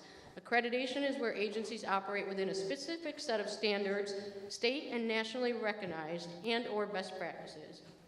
These standards and regulations then become manuals to follow and abide by. It requires agencies to assess high liability areas, provide more officer training, in which we all know is needed here in Riviera Beach, hold officers accountable to policy and training compliance, and it promotes transparency to the general public. It overall fosters a culture of accountability. When they enroll, they are committed to excellence in leadership, resource management, and the delivery of services. They're guided by the accreditation program that they are enrolled in. To maintain and improve the compliance, the agencies develop policies and training accountability and high liability such as arrest, vehicle pursuits, vehicle operation, critical incident response, use of force, etc. They also do personal management and evidence handling. Now, as a citizen, you all should be asking yourselves, why have all these years passed and the Riviera Beach Police Department not be accredited? With your tax dollars being paid, shouldn't they be accredited and provide to you the best practices at a national level? Why have they avoided the accreditation? Is it to continue the corruption that they've had in the past years? I hope with the new acting chief, they will look into becoming accredited and be better for the Riviera Beach Police Department, for the citizens, the taxpayers, and the visitors. Everybody deserves better. I see that you guys talk about security and safety measures and all these other different things that are going on. We, the public, need to feel secure and safe also. I've had a situation where I wasn't secure and safe in the city of Riviera Beach PD. It's not one, it's for everybody. It seems that you guys brought this up, that you want to feel secure and safe more or less for the safety of you guys. What about us? I mean, it's like a bunch of daycare children up there. Everybody had to change their seats because who doesn't want to sit next to who and who doesn't want to work with who? If we're going to talk about rules of decorum, why are we moving people's seats because we're not adult enough to sit next to somebody that might be a little bit, you know, just talking in a manner that you don't like or whatever? I mean, it's completely childish. If you think the people on this side don't see what you're doing on that side, you've got another thing coming. Thank you for your comments. Mary Bram, Tiffany Jones, J.B. Dixon.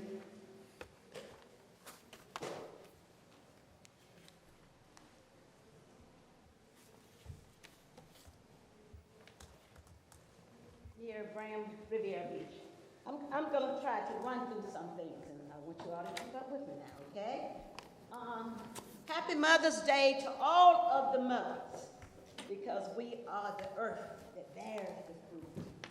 And this is why we're here, because of the mothers. So congratulations.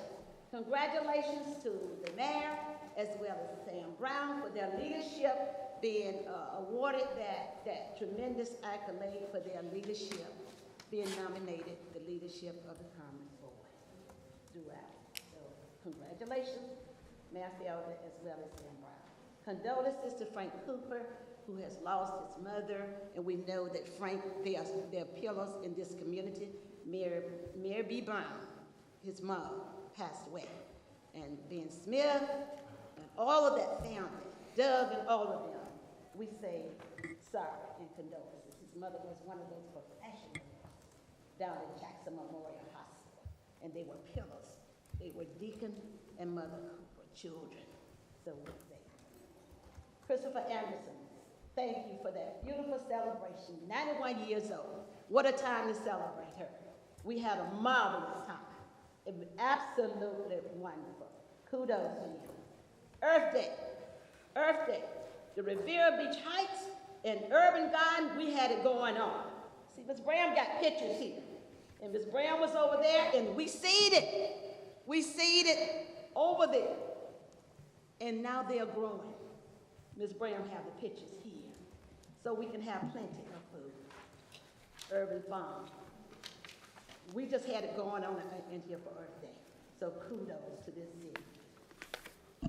The Vegan Festival on yesterday, on Sunday. Marvelous, marvelous. Yoga conch fritter battle. Marvelous, marvelous. Amherst Enhance Your Body. That's Emma Bates' daughter and her granddaughter, entrepreneurs. Jennifer Craft Products. Busy L&E Busy Bee, wonderful. Juicy Delicious, wonderful. Ms. Brown patronized every last one of these vendors, and you all have to do the same thing too. And the Tiki Market, we want to keep that. See this $5 here? That earns you a ride out on the board. It'll pay for your food and everything. So we want to keep that. And I cannot forget Positive Vibe, Champ. All of those vendors there, they were absolutely marvelous. Absolutely marvelous. Now, I'm going to put a bug on you all. You all better listen to Ms. Brown here, because we would do a uprising in this city. Over at Azuri Estates, they want to put some warehouses over there and have diesel fuel in that place there from the front and back. You will not contaminate our city. Thank Better you. come on board here. Thank you, Ms. Brown. Because Ms. Brown would not be playing. I got Who's your next? list of who donated to you too. So. Thank you. Tiffany Jones, J.B. Dixon. I didn't hear you said Ms. Jones and who else? Tiffany Jones and J.B. Dixon. Okay. Good evening to everyone. My name is Tiffany Jones. I'm a resident here in the city of Riviera Beach. Last week I did not get up and say anything. Congratulations to everyone that won their seats in the election. I just congratulate you and I mean you all. I have a couple quick things that I just want to hit on. I am 39 years old, so I pay attention to social media a lot. My issue with what I see going on here is as officials, and it's not directed at any of you personally, it's just what I see. If you are an elected official, we have put our trust in you. We voted for you.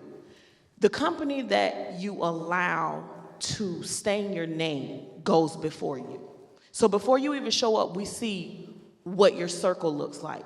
And it's just baffling to me that I see all the time Ms. Botel's followers, and it's nothing personal, I'm just telling what I observed, are always on there with these derogatory comments or these sickening remarks, or they even get up to this podium and say certain things about individuals. And you guys want to talk about bringing us together as a community? Like, it starts there first. Nobody is standing up reprimanding the people that stand up and say, hey, disrespectful, derogatory things in reference to you all, because you all are valued as well. I'm glad you guys are putting security measures in place. You guys deserve to be secure. You deserve to feel protected. You deserve to feel like there is nothing going to happen because you're standing up here doing your jobs. As long as you're doing your jobs, the citizens are going to roll with you. The reason why it's so much backlash going on, because it's a lot of political foolishness. And the people that are sitting here and they come up to this mic, they call people stupid, they call them dumb, they call them ignorant, they say make statements like that in reference to the citizens that are here. Like, how dumb can you be? It's disrespectful and it just sounds ridiculous. I don't agree with a lot of stuff I hear people come up to this podium and say, but what I do say is, just because we live in the city of Riviera Beach that people may frown upon, we are valued. We are people who have things, we are people who want things, we are people that dream big. So if you want to say you want the city to move forward, you want everybody to come together and be collective and build a bigger future, it starts with you reprimanding the people that surround your circle. If you allow your employees to get up here and talk disrespectful to your fellow councilwomen and men, then you just have to wear whatever comes with it, because the people are sick and tired of the disrespect and the lasciviousness that takes place in this place. Congratulations again. I love everyone personally, but we just got to do something different in order for us to be the change. Thank you. J.B. Dixon.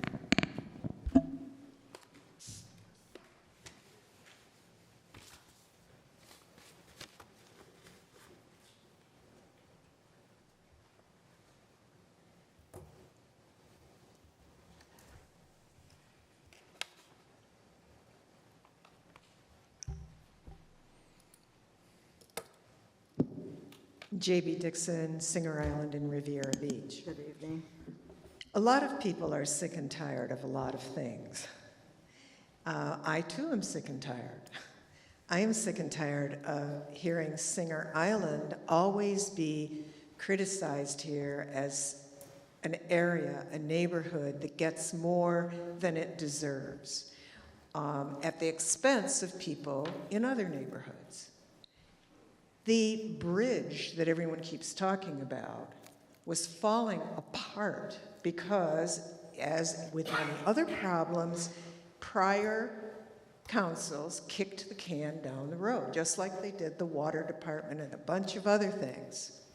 So now the chickens have come home to roost. That bridge must be fixed because people are about to die if they drive over it. It's that simple. It has nothing to do with that being considered more important than potholes on the mainland. It is simply a safety measure. And Singer Island people do not demand any kinds of great services. They expect, for the taxes they pay, the services that you would expect in any city. For the grass to be mowed, for the medians to be maintained, for dead trees to be replaced. They pay enormous taxes. I know one man who pays $60,000 a year in taxes to this city. So Singer Island doesn't come up and say, oh, we want a library because you have one. They don't say, we want community centers, senior centers, any of those things. And they do not deny that you should have those things.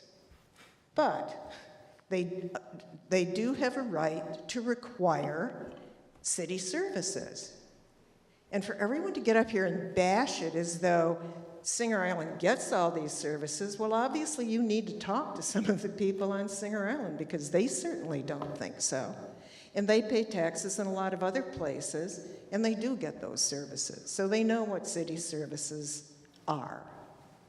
So stop blaming Singer Island and its residents for somehow unequally providing services, because I would argue that till the cows come home. Thank you. Thank you. Madam Chair, members of the board, that concludes public comment. All right, item 10B. Walter, did our feed go out? Okay. Resolution number 43-22, a resolution of the City Council of the City of Riviera Beach, Palm Beach County, Florida, approving the mutual use interlocal agreement of recreation facilities between the Palm Beach County School District and the City of Riviera Beach, authorizing the mayor and city clerk to execute same and provide an effective date. Madam Chair, members of the board, there are no public comment cards on this item. The acceptance of public comment cards on this item is now closed. Motion to approve resolution number 43-22. Second. Mr. Evans? Madam Chair, members of the board, if I get the Director of Parks and Recreation, Mr. Richard Blankenship, make this presentation. Good evening. Good evening, Mayor, Council, Mr. Evans. Richard Blankenship, Parks and Recreation Director. We bring before you tonight a routine renewal of a master interlocal with the Palm Beach County School District for joint use of facilities. This interlocal has a one-year term with 4 automatic one-year renewals. It involves 6 school district facilities and then the parks system. With that, I'll answer any questions you may have. All right, any questions or comments from the board? Madam Chair? Go ahead. Mr. Blankenship, if you could just give us some examples of the benefits we're receiving from this interlocal agreement. I'm sorry, sir. If you could give us some examples of the benefits we're receiving from this interlocal agreement. So there come times where we need to use JFK gymnasium, or we need to use one other facility of theirs that either we're at capacity or their facility just makes more sense. Then we have the opportunity to go to the school district and ask to use the facility. Likewise, the school district uses Barracuda Bay for Suncoast swim team, for Suncoast water polo team. They have asked to use some of our facilities when they have one multi-purpose field. So there's certain times of the year where there are a lot of sports going on. They got one field, so they have asked in the past to use some of our multi-purpose fields. If there's a cost involved, then they pay it. If there's a cost involved on our side, we pay it as far as if we have to have a custodian on site or if we have to have a lifeguard for their usage. So interlocal agreements are a great way to expand recreation capacity without building new facilities. So it's a little difficult for us to analyze the last 2 years of usage from the interlocal agreement because, of course, with COVID, lockdown, everything's been going on. But I want to make sure that we're maximizing on the agreement, utilizing the benefit of the relationship because we want to expand that relationship with the school district and the city with reimagining Riviera Beach. So maybe if we can look over the last 3 to 5 years to see what we've capitalized and benefited from the interlocal and what we can incorporate into the next couple agreements that we're going to be bringing. Even though it is routine, I want to make sure that every agreement that comes to the board is being capitalized and maximized on. And what's actually the impact? What are we doing with it? Are we actually taking advantage of it? Are we utilizing it? Because some of the events, activities that could be hosted on some of the school districts' fields, I'm sure we could kind of advertise and publicize it a little bit more. So maybe if you could email it out for the last 3 to 5 years, what the usage has been from the city side and the school district side. Will do. And I think our next item will go a long way towards your concern. Yep. Thank you. Thank you, Madam Chair. All right. Anyone else? All right. Thank you, Mr. Blankenship. Madam Clerk? Councilperson McCoy? Yes. Councilperson Botel? Yes. Councilperson Lawson? Yes. Pro Tem Lanier? Yes. Chair Miller Anderson? Yes. Motion approved. Thank you. Thank you. 10E? 10C? See. Did I skip C? No. Yep. I did it. All right. Resolution number 052-22, a resolution of the City Council of the City of Riviera Beach, Palm Beach County, Florida, accepting the Parks and Recreation Master Plan and providing an effective date. Madam Chair, members of the board, we do have public comment on this item. The acceptance of public comment cards on this item is now closed. Do we have a motion? Oh, motion to approve. Second. All right. Mr. Evans? Madam Chair and members of the board, if I can have the Director of Parks and Recreation, Mr. Richard Blankenship, make this presentation. Good evening again, Board. Richard Blankenship, Parks and Recreation Director. This is a monumental moment for the City of Riviera Beach and its Parks and Recreation system. This is the last phase, or the last step in our completion of our Parks Master Plan. The item tonight asks you to accept the plan, and I want to be clear that by accepting the plan, it doesn't obligate this body or any future bodies to anything. It simply lays out a plan that annually or however often staff will need to bring back to you priorities, recommendations on how we implement those priorities, recommendations on how we fund it. We have to go through the CIP. We have to do everything that we normally would do. This is just a guidebook, a guide for how we proceed over the next 10 or 15 years. With that said, I'm going to turn the presentation over to Joe Webb with AECOM and Ms. Orles with Mosaic Group to do a brief presentation on the Parks and Recreation Master Plan.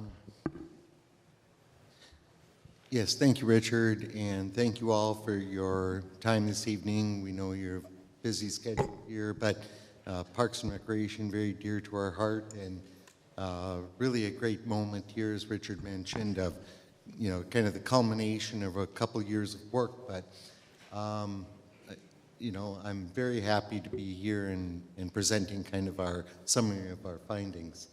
Our agenda, quite simply, just an overview of the master plan process, a summary of our findings, which I'll go somewhat quickly through since we presented them to you previously, and then talk about the long-range vision that we built off of those findings, and then implementation strategies that we developed to go forward.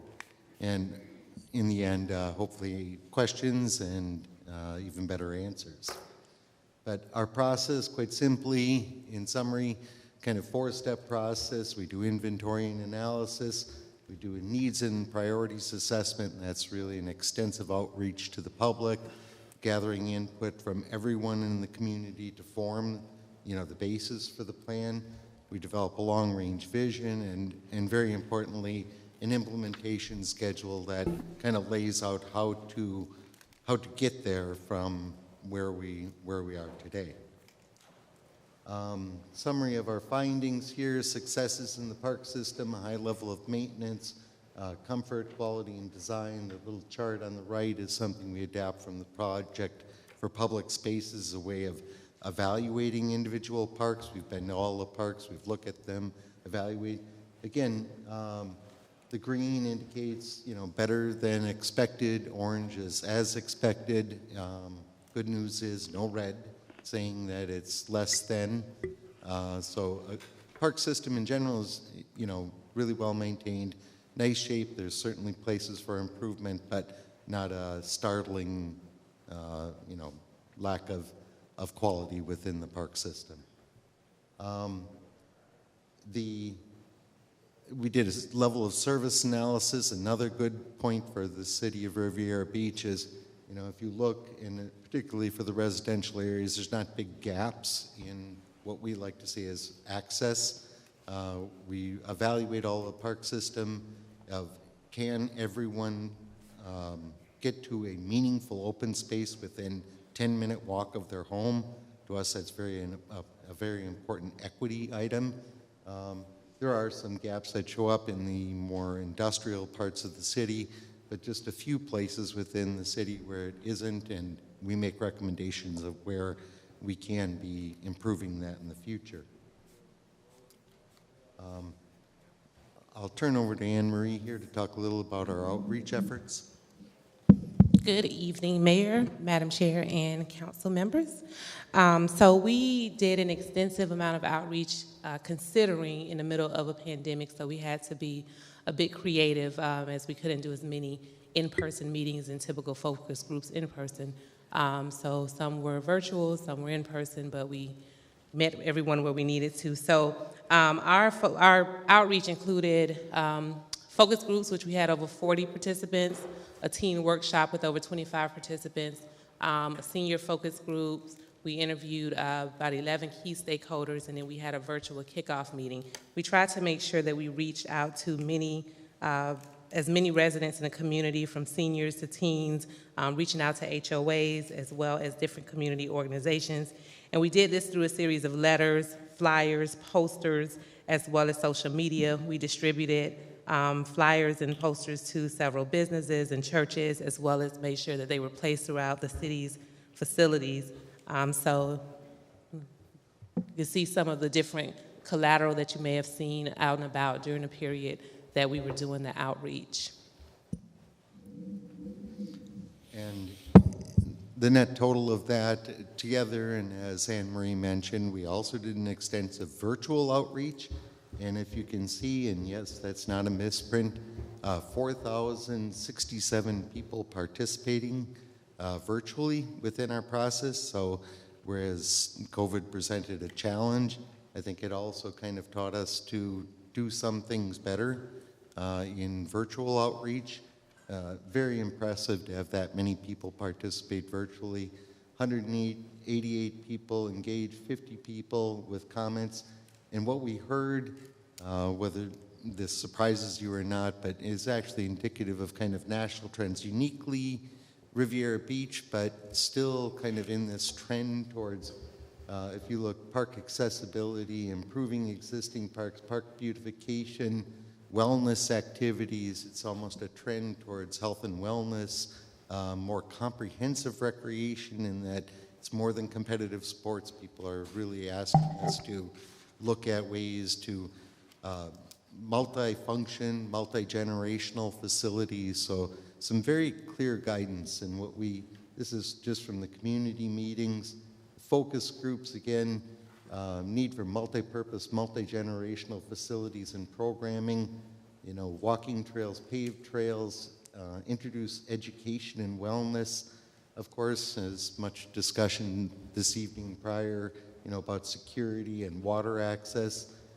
And our stakeholder interviews that included, I believe, all of you or many of you, improved utilization of existing facilities, additional park amenities, increased diversity of programming, stronger community outreach. I think those are all really solid things that we learned and were consistent with what we heard from the public.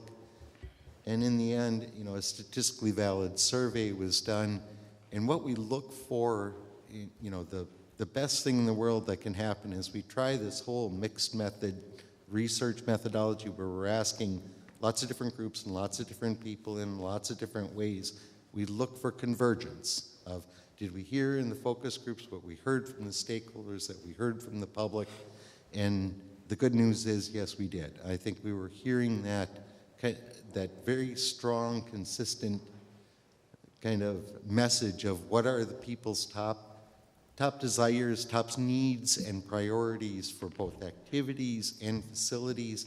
And that is what we have built our kind of future vision and our implementation based on. So our vision, in many ways, we try and take all of that public input and put it into categories, or at least a way to organize it in a way that makes sense, that we can apply for grants, we can funnel funding, and organize it. But this is derived from what we heard from the public and just organized by citywide connectivity, sustainability and resilience, cultural resources and community assets, neighborhood parks and system-wide equity, and community parks and athletic facilities as a kind of basis for our master plan, or the future vision. Citywide connectivity and water access, this was something we just heard repeatedly over and over. Better access, better walking, better biking, ways for people to get out and not only just get to places, but actually exercise, get around the community without perhaps need of a car. Really is not only just an access thing, but also a recreational opportunity. You know, the fortunate part, and we've been talking quite a bit about this, is the city kind of lays out with some kind of unique opportunities.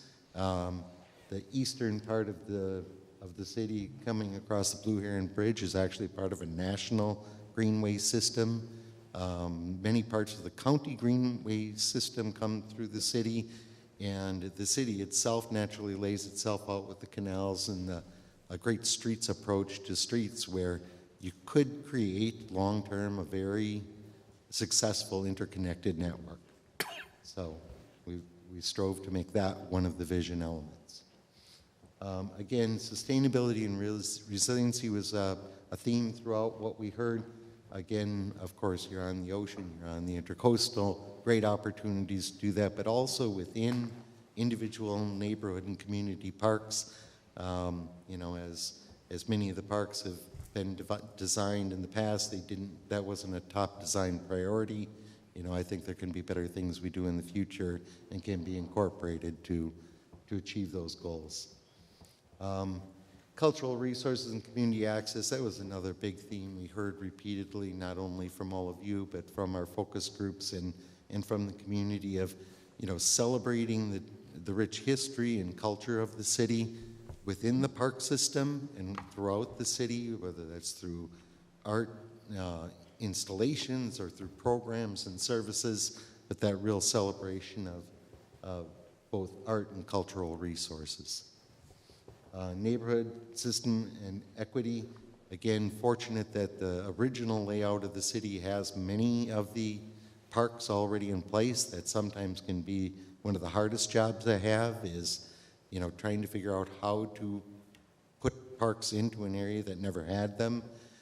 There are a few places that I think we should keep an eye on where opportunities may arise in those areas of the green with blue circles. That doesn't mean you would rush out today and buy them, but if opportunities were, that would create a better filling in of the gaps of some of the places that don't have quite the same level of access as other places in the city. And again, community parks and athletic facilities, you know, we did one diagram here where, you know, we're showing what could be done differently. We know that there's many opportunities here coming up with Wells and some of the other parks, but really working towards multifunction and, you know, kind of multi-generational where, you can use facilities for sporting events. You can also incorporate a walking trail. You can also make them available, for different uses at different times, getting the maximum benefit out of your park system for a whole broader range of people that really want to use the parks. And comprehensively bringing it all together into one master plan vision gets a little hard to read when it's all kind of together, but if you understand each of the subsystems, it's kind of a long-range vision that is based on community expressed needs and priorities, not just wants, but really people, what they said was most important to them. And all the way around the whole subsystem, really is meant to make a more sustainable, resilient, more equitable system for the future over the long term. And this plan is set forth as 10 years. We often encourage people to look 10 years out or 20 years out and then bring the plan back to, a 1-year action plan and a 5-year capital improvement plan. But we took this plan, we basically broke it up into funding and phasing and priority action items. As Richard had mentioned, this plan is a roadmap, it's a blueprint, it's a way to focus kind of attention on what are the community's top priorities. It doesn't obligate anyone to anything today that won't result until 5 or 7 years from now, but it really focuses that even if you do a small amount, it's really focused on the top priorities of the community as we heard them. But we broke it into short-term, medium-term, and long-term recommendations by element. We broke it up. Sometimes this is very helpful to understand the system, where you see sustainable and resilience at $1.3 million, and then greenways, which might take 10+ years to put together, is at 13, but really a way to seek out funding, to organize the information into a way that makes sense.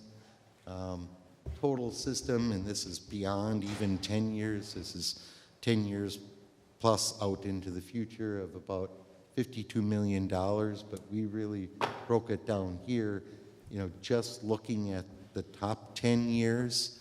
And again, this isn't to obligate, this is just simply to, explain one path that could be, but by year of what might be the investments needed and how that could be distributed over a series of years, and also at least a suggestion, and this is based on our best practices and somewhat the history of what the department has been successful in doing, over those 10 years, capital improvement from the city of about 15 million or 1.5 million a year, if successful, about 1.5 million in grants, impact fees at 5 million, and partnership opportunities, maybe that could even be more, 5 million, so about 500,000 a year. Ambitious, but still this kind of a guide for how to approach getting all of these projects done in a reasonable 10-year time frame. In summary, kind of the priority action items, integrating the park master plan recommendations into the city's comprehensive plan. I think, COVID was a challenge, but one of the benefits of somewhat of the delay was that our planning process kind of paralleled in with Reimagine Riviera Beach. I think there was great synthesis between the two, and now taking our master plan, the Reimagine Riviera Beach, and putting it into the comp plan be a clear priority action item. Implementing a focused approach to capital improvements, really looking at all of the opportunities out there for funding and targeting them towards the top items that the community's identified. A program and strategy to maintain capacity during kind of the changes to Dan Calloway and the Wells facility. We developed some plans for Calloway of how that might be redeveloped. I think that there's going to be two big things with Wells and Calloway coming up that might be big opportunities to really make a big change in the way things are done here. Continue to expand availability of a variety of programs. If there's a consistent theme of activities or programs in the city, everyone asking for a broader range of things. We certainly appreciate competitive sports, and youth sports is still very important, but we heard from a lot of people, some people just wanted a place to go to, or a destination, or a place to exercise, or a type of class that wasn't maybe competitive sports, and looking for a broader, more intergenerational kind of approach to programs and services. And then establishing a fund or a way in which you can match grants for transportation funding. You know, many of the greenway and trail projects that we envisioned within here, they take time. You have to have a match to match them, but there's considerable state and federal money for them, but you've got to be a partner in the process. So kind of setting that up to make sure that you're always at the table getting what the city, I think, is due in their share. So that's kind of a brief overview. There's certainly a great deal more within the full master plan report. I'm here if there are any questions, and hopefully I can answer any questions you might have. I didn't hear. Did you say if we had public comments? Yes, Madam Chair, members of Okay, we'll go to that and then come back. Mary Graham.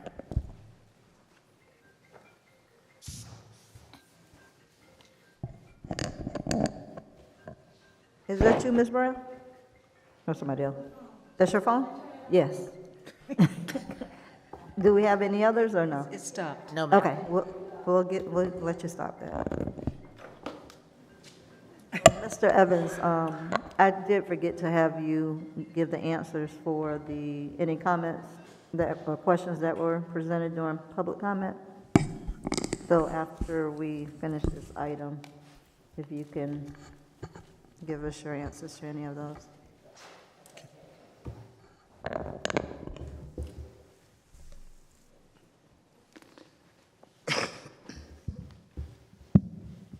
Mary Graham, I am ready for moving this. This is time for urgency here. We are building up and building out here, and we have become a city of many now.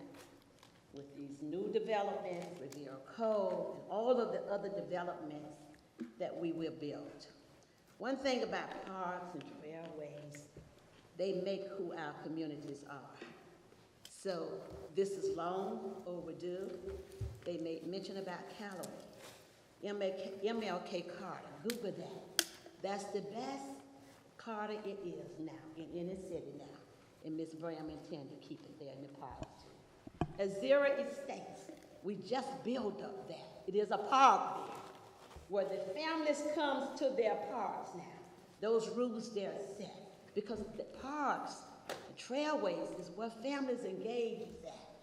And we cannot have enough of engagements for the family components in the city of Riviera Beach. If we are a city to be on the move, we must think.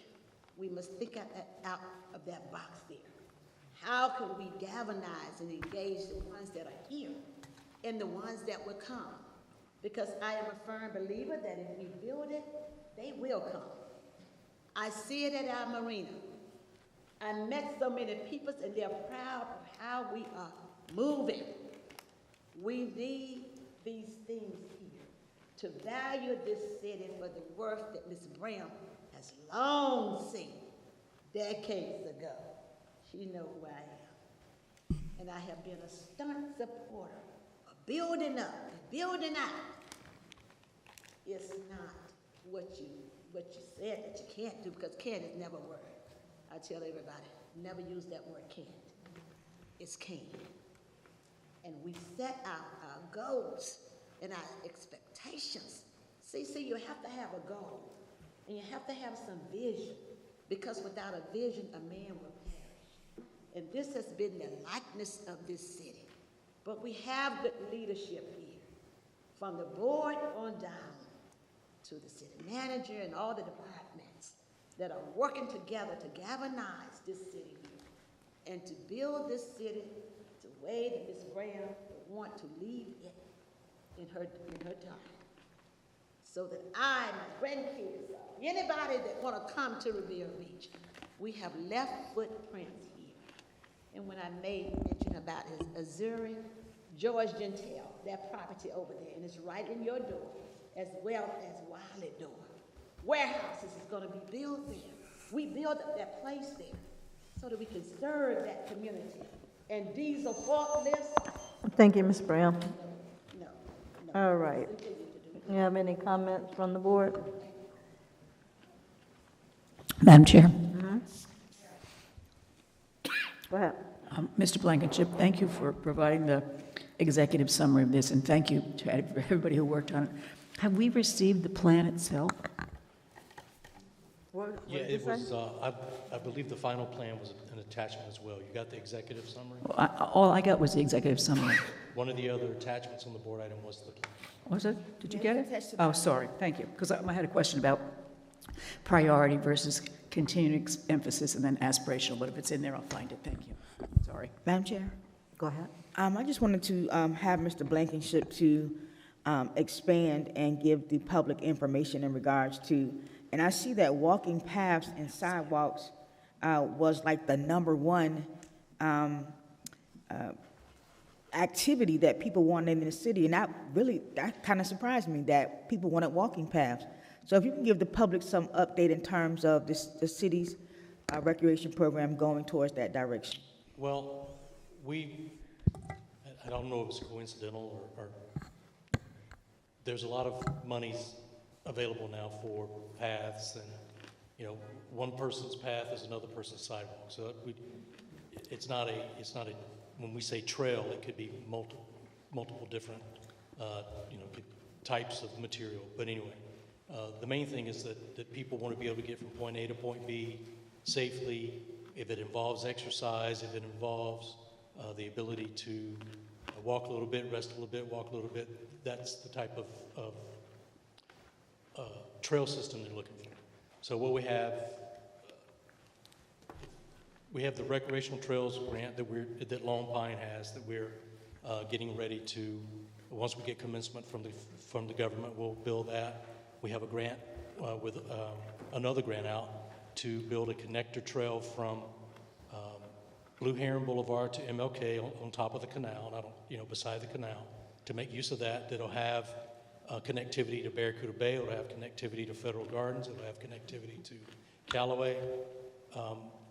It'll provide a spine for that area of the city so that folks can get for quite a distance safely on foot and away from traffic and get some exercise and enjoy themselves while they do it. Does that answer your question? No, yeah, I just wanted to let people know that the #1 request was walking paths, and that was something that the city had in the works. And like Mr. Webb said, Riviera Beach is kind of like in the middle of a lot of trail system. There's a federal trail that goes from Maine to Key West called the East Coast Greenway that goes right through Riviera Beach. It's not developed yet, and we hope to do that. But that's a major tourist attraction. It's a major local wellness opportunity. And then there's the county regional trails that are all around us. We have the opportunity now, over time, to connect those and to give residents a lot of opportunity to get out and about. All right, anyone else? All right, Madam Clerk? Councilperson Botel? Yes. Councilperson Lawson? Yes. Councilperson McCoy? Yes. Pro Tem Lanier? Yes. Chair Miller Anderson? Yes. Motion approved. Thank you. Thank you, Ms. Blankenship. Thank you. On behalf of AECOM and all of our partners, thank you very much. It's been a wonderful plan. I have to say kudos to the staff that we've worked with, Richard and Ms. McBride and Mr. Evans, that, COVID made some hardships. It's our best plans, our partnerships, where we work together. We, found a way to really make a great plan, I think one of our best, through what I think was a difficult time. But I'm very appreciative for the opportunity to have done so for you. Thank you all so much. I just wanted to thank the two of these people for this excellent plan that they put together. And if anybody got a copy of that survey in the mail, it was at least 20 pages. Yes. But I was glad to see that each one of those questions were addressed in this plan. So that's very good. Thank you very much for that. Thank you. Thank you all. All right. Take care. appreciate it. Next item? We're now, Mr. Evans. Yep. Yes, I'm going to forget you again. Go ahead. Madam Chair and members of the board, with regards to the comment that was made about the sheriff's deputy and the question on the election, we will be sharing a memorandum with the board as well as with that particular individual on some more specificities with regards to that. And so that particular issue would be clarified, but previously stated that was something that was handled through the Supervisor of Elections office and working with the Palm Beach County Sheriff's Office. So that's not something that's under the auspice or control of the City of Riviera Beach, but we do have a memorandum on that. We'll share that with the board as well as with the speaker. With respect to accreditation, that is something that I've made a major priority for all our departments. The police department is close to the final steps with regards to accreditation, and hopefully seeing that come to fruition here close to the fall months. That's where we're positioned. Fire department will go through the accreditation process. One of the challenging elements associated with accreditation is facilities.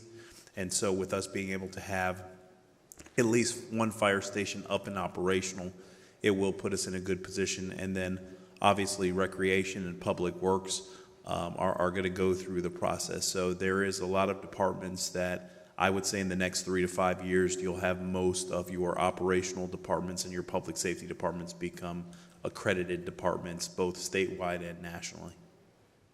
And that concludes my comments, Madam Chair. All right, thank you. Madam Clerk?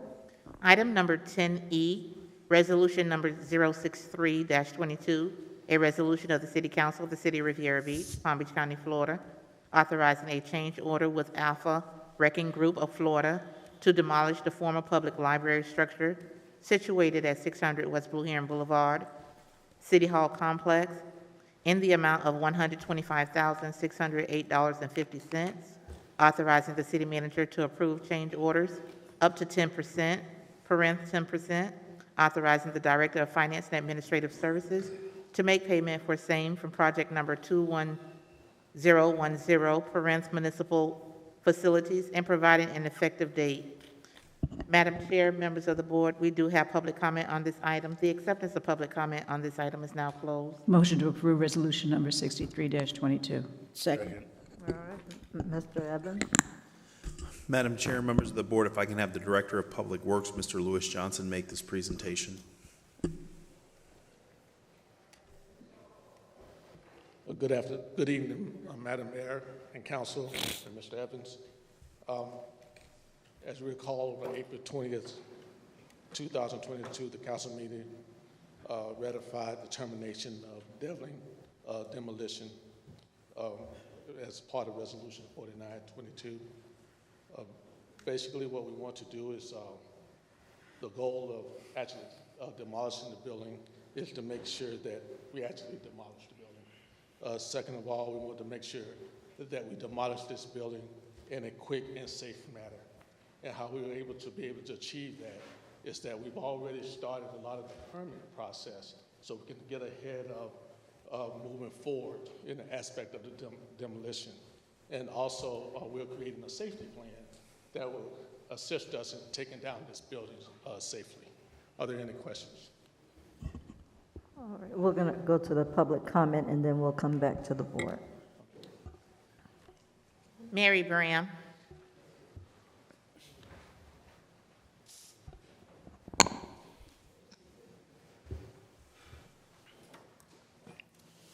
Mary Bram, Riviera Beach, hooray, hooray, hooray. Look at where we are. Give yourself a clap.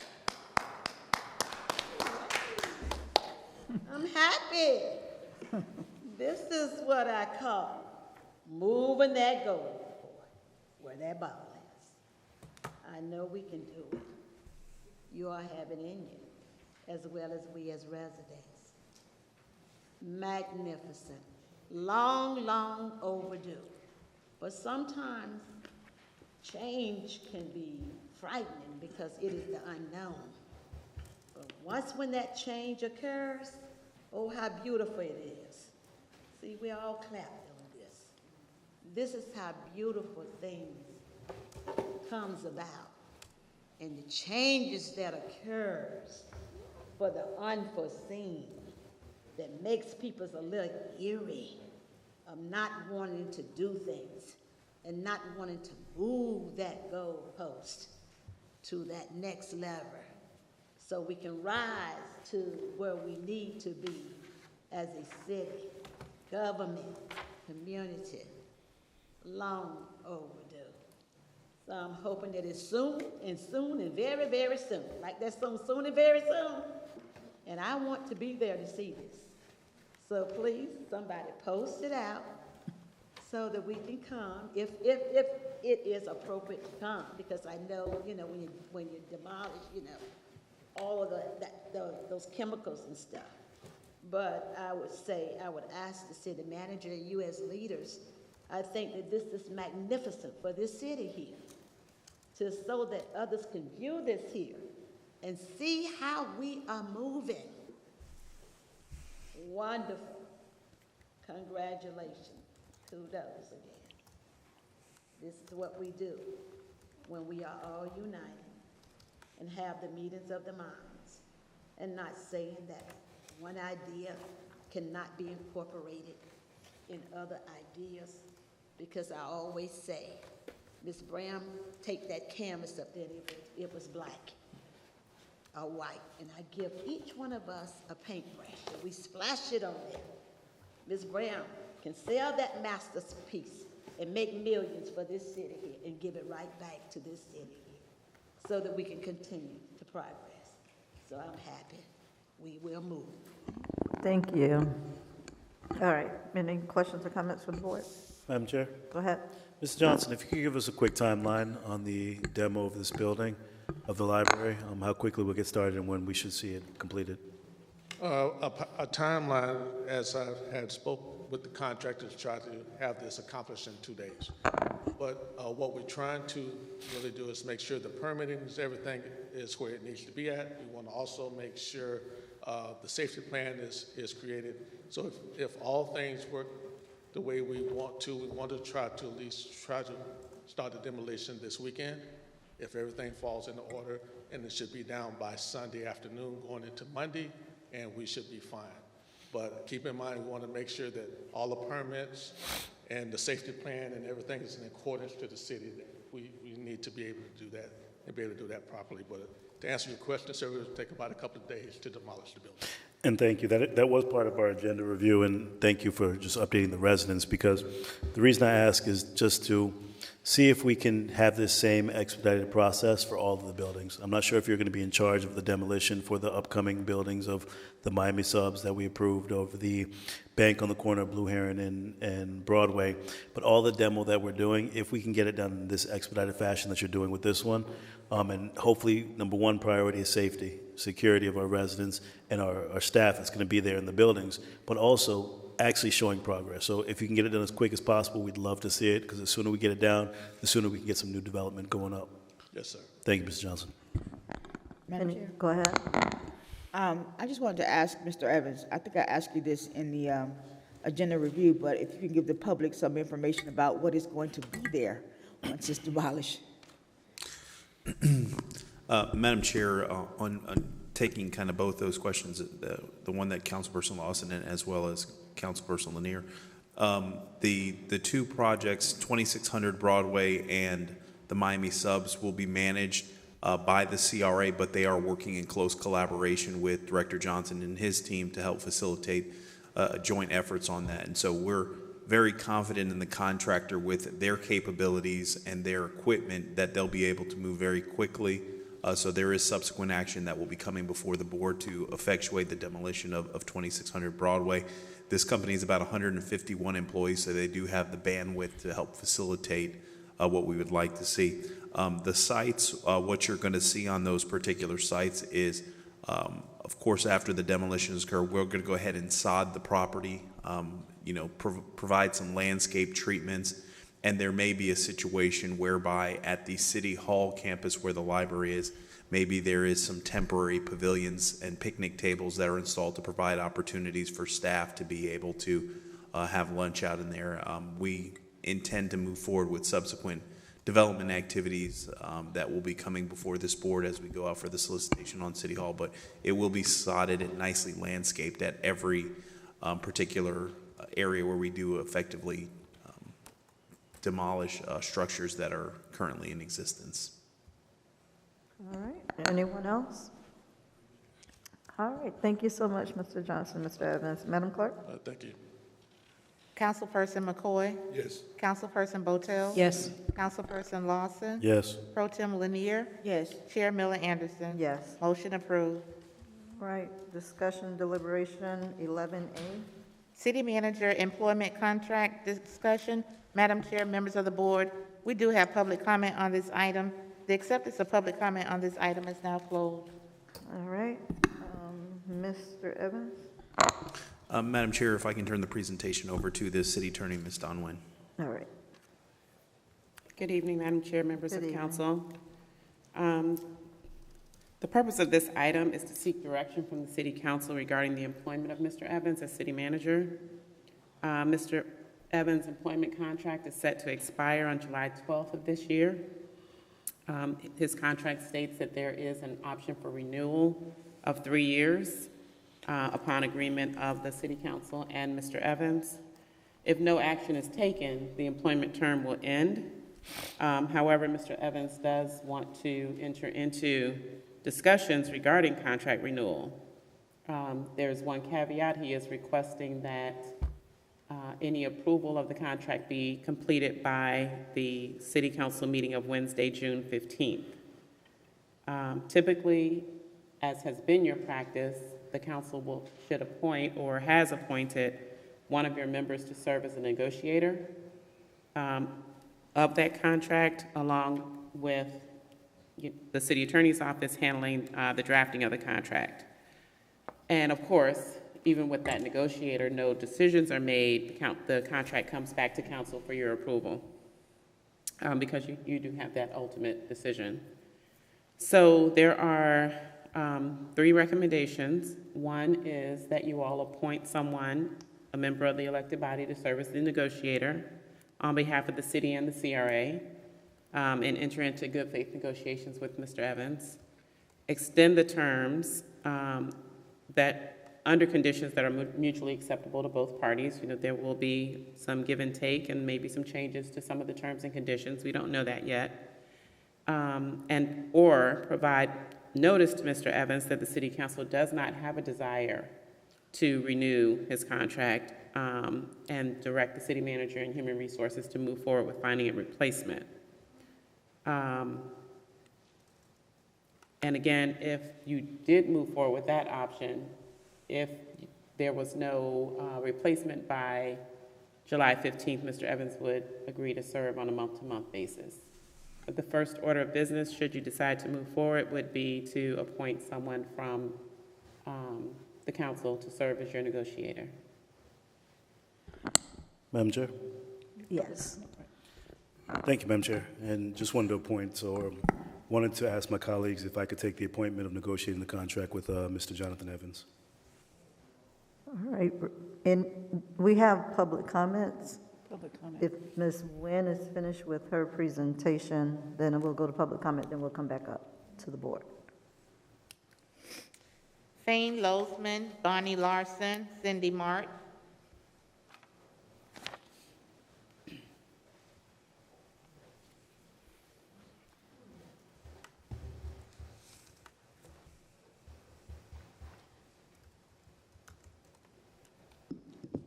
Thane Losman, whoever gets appointed, hopefully Mr. Lawson can finally get some position here, unless Ms. Miller Anderson thinks she has to also do his contract. I think she did last time.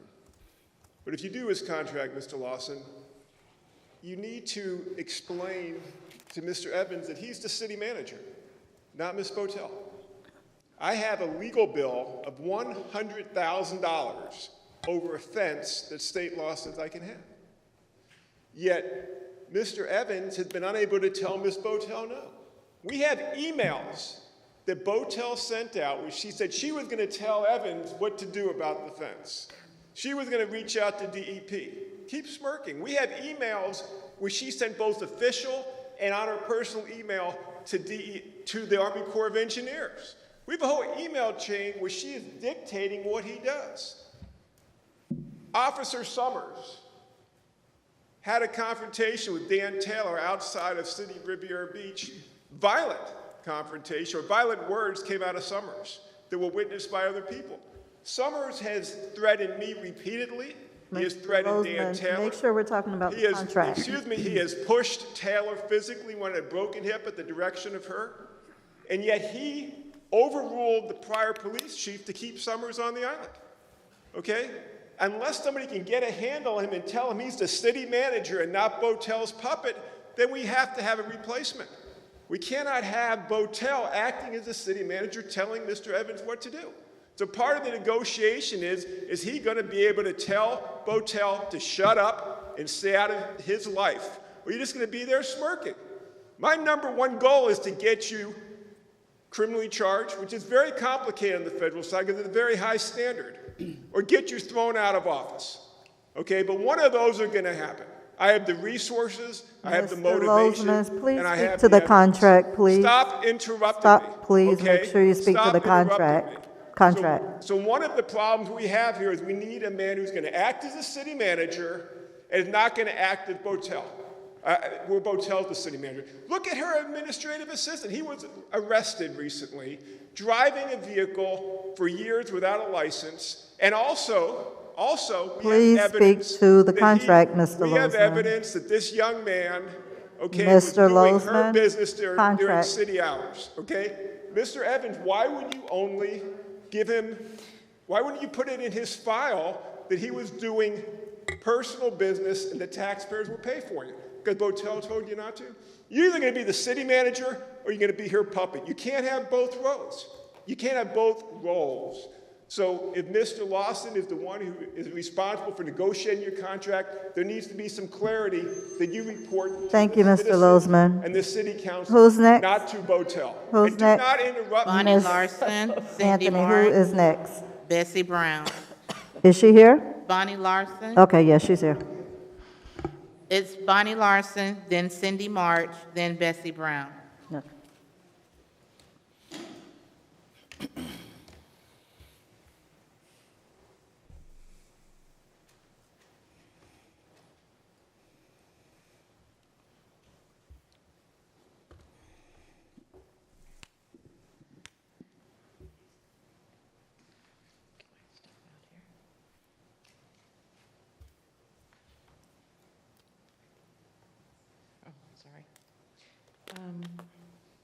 Good evening.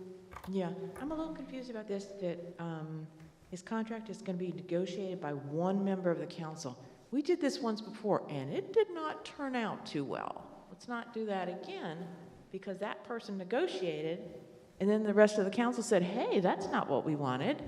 So you can't have somebody negotiating with an employee, deciding on something, and then the council says, no, that's not what we wanted.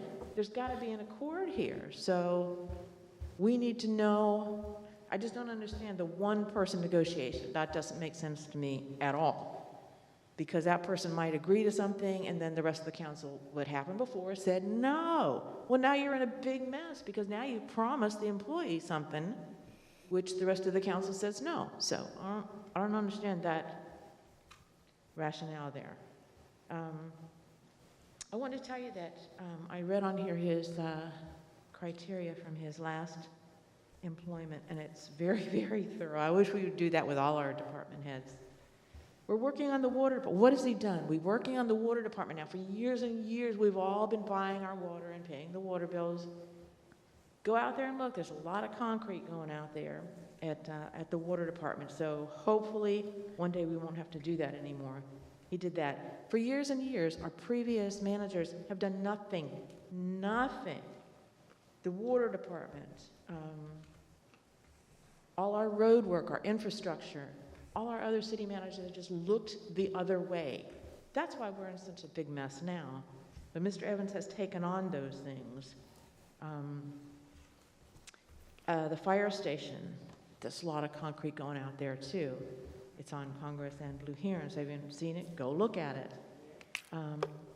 We're getting good media coverage now, much better than we did before. The agenda backup is good. You can go right to the items.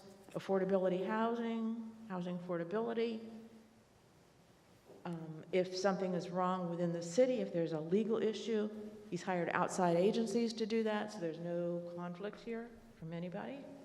Credentials are beyond question. We finally have someone who's truly qualified, willing, and able to reimagine Riviera Beach. We've got to let that happen.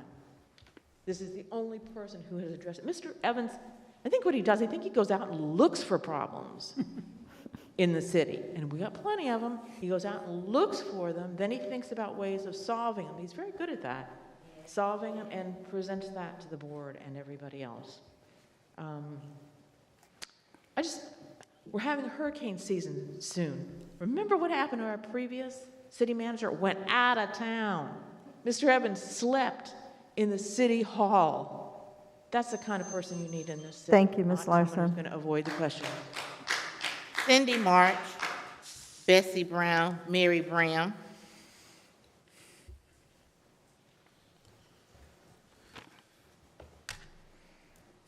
Bessie Brown, Mary Brown, Ernestine Gordon.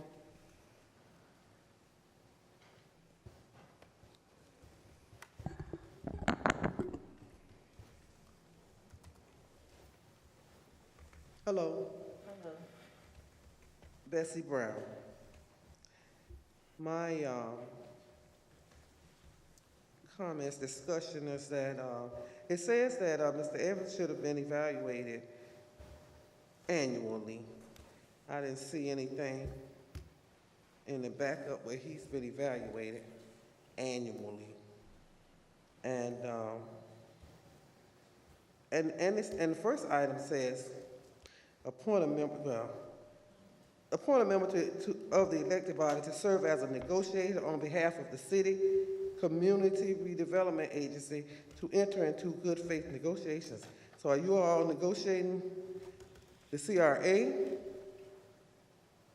contract with them and the city's contract with them? That's a question that I have. I'd like to know that. And the reimagine, Bonnie said something about reimagine. The reimagine was actually presented before Mr. Evans came back here to work. And everybody think he's doing all of this, but the reimagine was presented to the city before Mr. Evans actually came back here to work.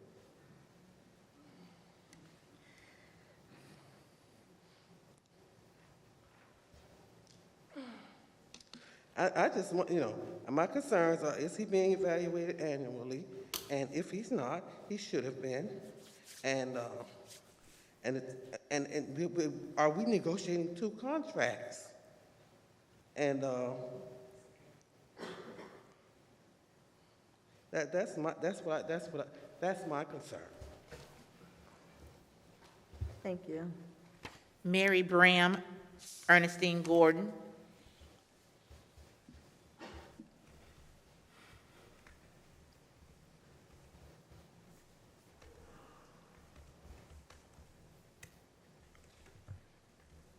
Mary Brown, Riviera Beach. It is nothing to labor here about at all. I think last year we did do an openly evaluation on Mr. Evans. He wanted the general public to know where he was, and you all did. And Ms. Brown was in the chambers here last year.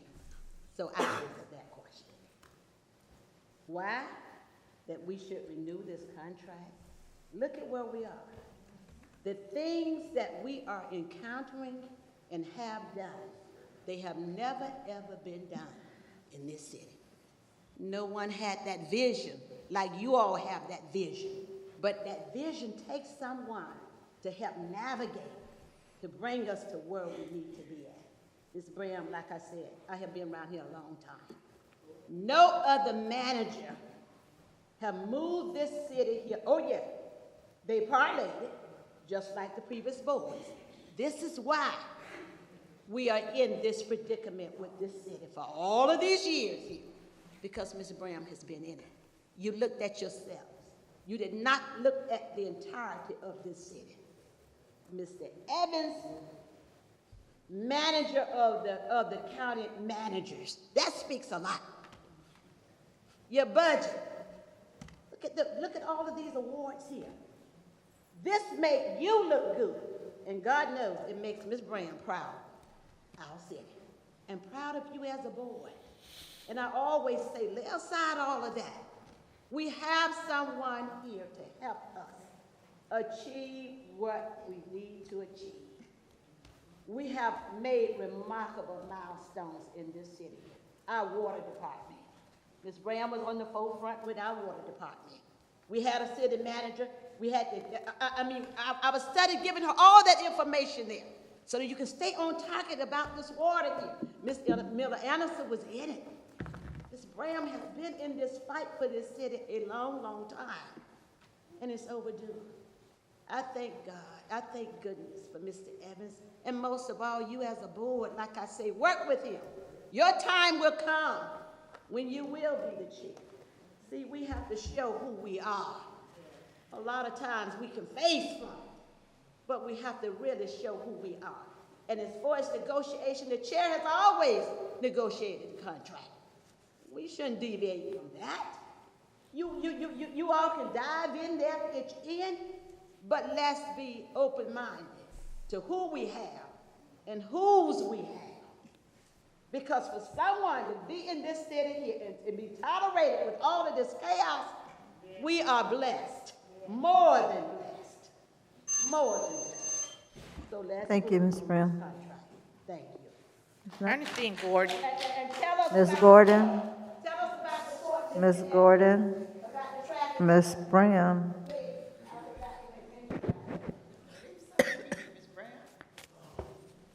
Hello, everyone. Good evening, Ms. Gordon. I don't usually stay this late. Okay, while I'm here tonight is that most of my neighbors and my little group, they send me to congratulate Mr. Evans. They are so proud of him. And we, be honest with you, we get more done than we have ever got done. I don't care what no one say. In the community, they want to send me here. That's why I had to stay, because I have to look at them tomorrow. Mr. Evans, I know it's not easy for you. I want to be honest with you. I know it's not easy, but just hanging here with us, because I don't think we will never get no one like you. Since Mr. Wilkerson, he retired many, many years ago, we haven't had no one as good as you. And I know things is not up and down, but just stick with us. I think sooner or later we will see the light. I just believe that. And as long as you are our leader, I think we can accomplish what we want. So just hang with us.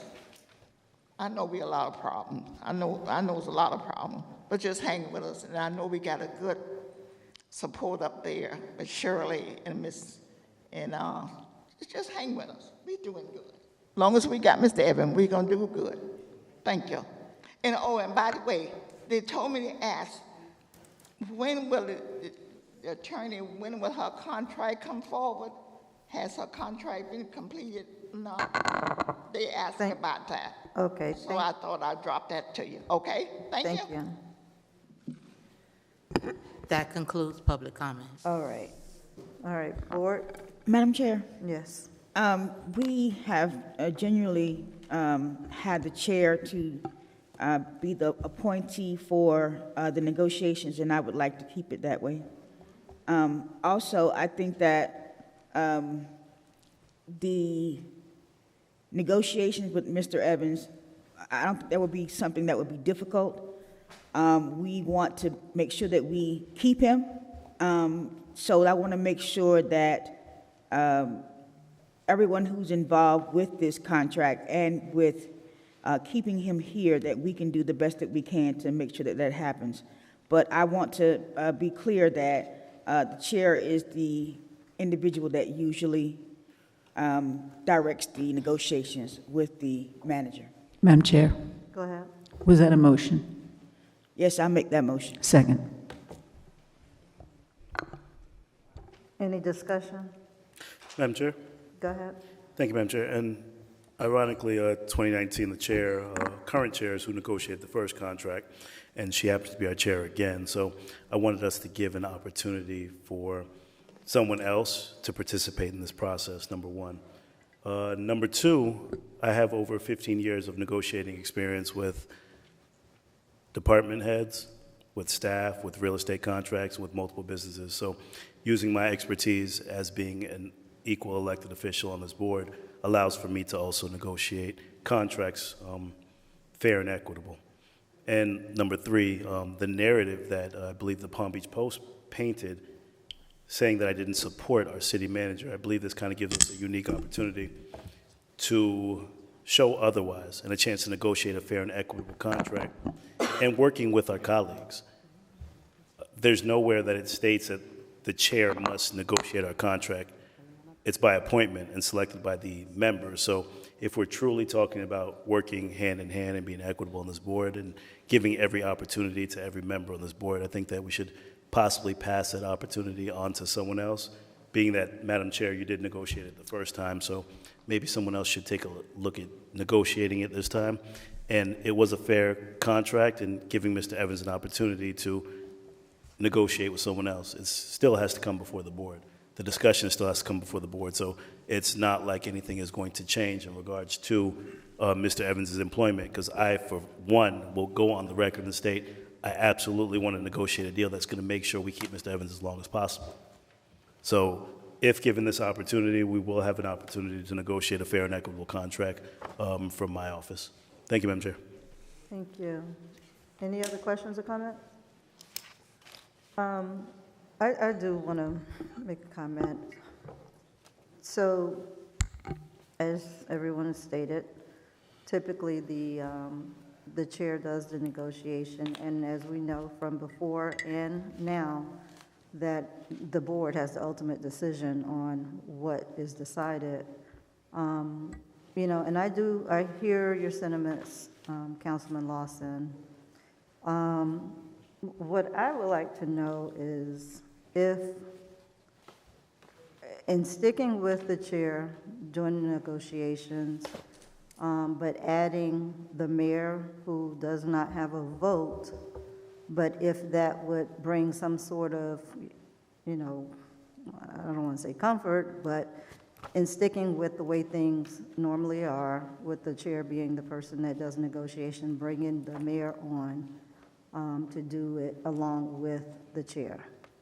If that would be something that, first of all, the mayor, if he's in favor of doing that, and if the board would be okay with that possibly happening. Because I do hear what you're saying, Mr. Lawson, and, you know, we do want to make sure that everyone's voice is being heard in the negotiating room, which before, you know, I mean, it was a majority, and that's how it wound up balancing out, but I think going forward, we want to make sure that everybody has a true voice, since they didn't feel like they had one before. And so that would be one thing that I would offer. Any thoughts on that?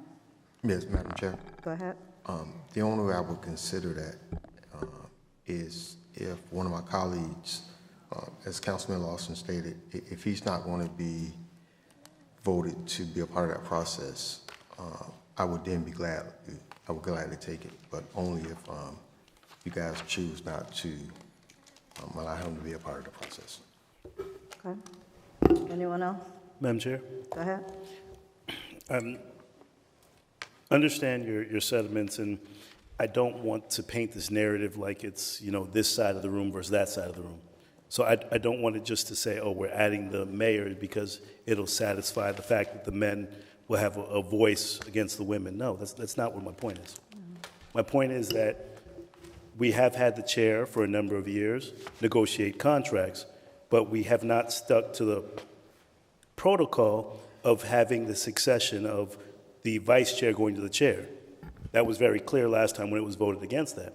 So if my colleagues truly want to show a fair and equitable process, show unity, let's give someone an opportunity to negotiate, because nowhere in our charter does it say the chair has to negotiate this contract. And to this point, I'm not sure even what's the discussion or concern, being that it's coming back before the board.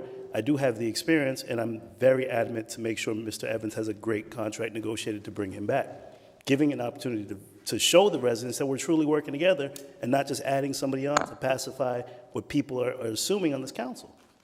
Being that we can't have conversations behind closed doors, I'm having this in public and letting everyone know that we need to really start working together to move this city forward and stop just trying to placate to what we're envisioning people to see. It's not true if we're truly just going to throw the mayor on there to pacify the feelings of what this side or that side. We're one city, we're one board, so let's work together. So if we're going to have somebody negotiate a contract, let's have somebody selected to negotiate a contract, move forward, because the sentiments of the board just needs to be expressed to whoever's negotiating it, and we still have to vote on it anyway. Thank you, Madam Chair. Madam Chair, Yes. there's a motion on the floor. All right, no questions or comments? Madam Clerk? We already did public comment. Madam Clerk? Councilperson Botel? Yes. Councilperson Lawson? No. Councilperson McCoy? No. Pro Tem Lanier? Yes.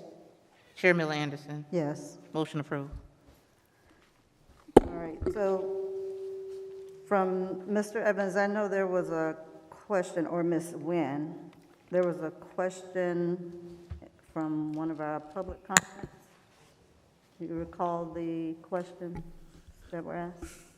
Madam Chair, if I may. Go ahead. The question was in regards to evaluations. Yes. And I think you all have probably got accustomed that on May 1st, pursuant to my contract, you get an email that has the self-assessment that's provided for in the contract, and then the evaluation matrix. I believe all my evaluations were also posted online as part of the agenda backup. So all that, the evaluation, the self-assessment, as well as what the elected officials rated, is all part of the agenda backup for the last 2 years. And this is, they were provided the memo for May 1st, on May 1st. And so the evaluation that they'll be working on will be completed probably sometime in June. But all the evaluations have been done by the board. All right. Madam Chair? Yes. I think what the question was is that we have Mr. Evans's contract before us every year, and evaluation, and we go through it, and we go through what the evaluation criteria is, the methodology, but we don't do it for the city attorney. The city attorney and the city manager are the only two individuals that the council is responsible for, and we need to have the same process for both individuals. All right. Discussion by city manager? Madam Chair? Yes. Can we stay on this item for a second? There were a couple other questions. Okay. One was, and I think I know the answer, but one of the questions was from Ms. Brown is, are you negotiating 2 contracts? And that would be either yes, 2 contracts, or 1 contract with both positions. The CRA position is still in play, correct? Yes. Yes. But we discussed that on the city side? I'm sorry? Do we discuss that on the city side or the CRA side? I think we would probably have, if you're going to have 1 contract, you would discuss it on both. There is currently not a contract with Mr. Evans on the CRA side. Right, but typically, if we had one, would there have been a discussion on the CRA side? I think so. I mean, yeah, typically it is, so that would need to be on the CRA meeting. Madam Chair, if I may. Go ahead. I think as it relates to that particular situation, it probably would be something that should be part of the negotiation conversations. And obviously, you're going to have extensive conversations with the city attorney with regards to that. So I think once further conversations occur, then staff can look at what is the most appropriate option and most appropriate contractual vehicle to facilitate that. All right, so she would have a conversation with each one of us individually so that everybody knows what's going on before we move forward with anything. And then there was the other question, I'm sorry, from Ms. Gordon regarding the city attorney's contract. That will come before you in October. All right. Did you have something, Mr. Evans? Yes, Madam Chair, and I think it's important for persons to know that obviously when you're going through this contractual process from a city manager's perspective or any contractual employee, there is conversations with individual board members, and certainly there are components of the agreement that the city attorney is going to have conversations with you all and briefing you all as to what's going on, because I think it's important to make sure you all are aware of what it's in the contractual document, what the relationship is, and so it's not something that conceivably when you see it on the agenda, it's the first time you see it on the agenda. So I have confidence in your legal counsel and the city attorney to help facilitate that process and to make sure that your opinion and perspective is heard, because certainly if it's the board's pleasure to continue the relationship, not many city managers get a 5-0 vote, and so certainly that would be my goal, is to have something that if we're going to move forward, that we're all lockstep to move forward accordingly. I agree. All right. You have any discussion by city manager? Yes, Madam Chair.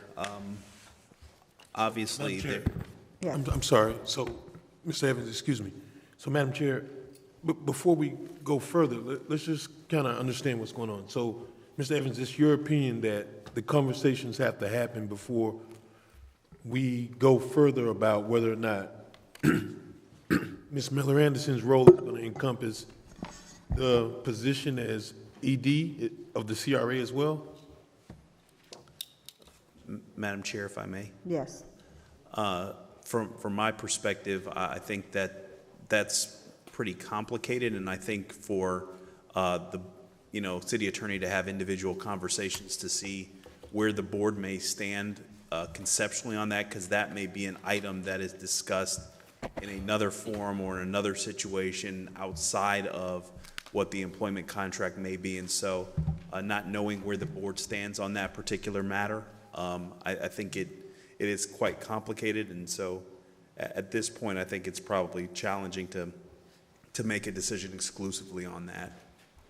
Okay, I mean, because that would actually set forth the scope, and before the chairperson goes and has this discussion, I mean, I think we need to know what exactly is going to be the rules or the extent of what she's going to be negotiating. That's what I just said to them, and they said that they would, find out where everybody is before we move forward. Right, but any kind of negotiating. But my question specifically is, shouldn't we know that before we even send you off? You will. I can report back to you, even if we had to put this on the agenda again, or you put it on the CRA agenda, and I would also confer with Attorney Smith or Attorney Pittman on the CRA side as well. Okay. Yeah, that was my point, for everybody to know which way we're moving forward before I do have any kind of conversations. That was what I said. Well, pardon me, but if the manager was conscious enough to put that on as negotiating with the city manager and the CRA executive director, then I think we should have kind of resolved that issue before we even designated anybody, because, I mean, now we're talking about starting the process, but wait, let's talk to the attorneys on the CRA first. That's just my opinion. I want to make sure that I understand or have an expectation of what we should expect the chairperson to be doing in the interim until, we hear back. And does that mean hearing back in a public meeting or hearing back individually? But, obviously this is the only time that we'll be able to have this discussion. That's why I wanted to know what exactly is the expectations. Well, I mean, excuse me, Ms. Nguyen, this is the only time we're going to be able to have the discussion about the manager in a public meeting with everyone's input. But, it just seems to make sense to know what the scope is, if that's going to be a part of the negotiating terms before we send her off. I think the expectation is that you will get the update at the CRA meeting regarding the CRA portion of Mr. Evans' duties. Okay. All right. Discussion by city manager? Yes, Madam Chair. Obviously, the board is acutely aware of the train situation with FEC and what we were able to work collaboratively to negotiate a different time for when the train arrives in our community. I think this is a small victory, but we're still staying on top of this particular situation because we know as commerce continues to commence and the Caribbean reopens and emerging markets need additional products, that there is going to be increased demand. And so we are still having conversations about both, longer term solutions and physical infrastructure improvements that can look to resolve the issue. So I did want to let the board know that we are still working on that, attempting to resolve that particular issue. Also, we are continuously monitoring what's happening in Tallahassee. We have till July 1st where the governor has the opportunity to veto projects. Right now we're sitting in a very good spot. So if anybody has a good relationship with the governor, emphasis on good, certainly phone calls and support as it relates to our projects is important. Also, the board did receive letters that were sent out on behalf of some of the projects and initiatives that the City of Riviera Beach is working on, as well as partnerships related to the request from our congressperson on the federal level, and I believe you'll get an update from one of your colleagues about a conversation or what possibly is going to happen on that. But we're still looking to continue to pursue opportunities with regards to monies from the federal government to facilitate some infrastructure projects. Also, we are going to be looking to bring forward the ordinance that was mentioned by Councilperson Lawson and actually Councilperson Botel today about some rent control or regulatory controls that we can look to put in place to make our residents, those that rent, get adequate notice to resolve any inflations in what they're seeing for cost for rent. So we are working on that. So that's something that you will see in the very near future.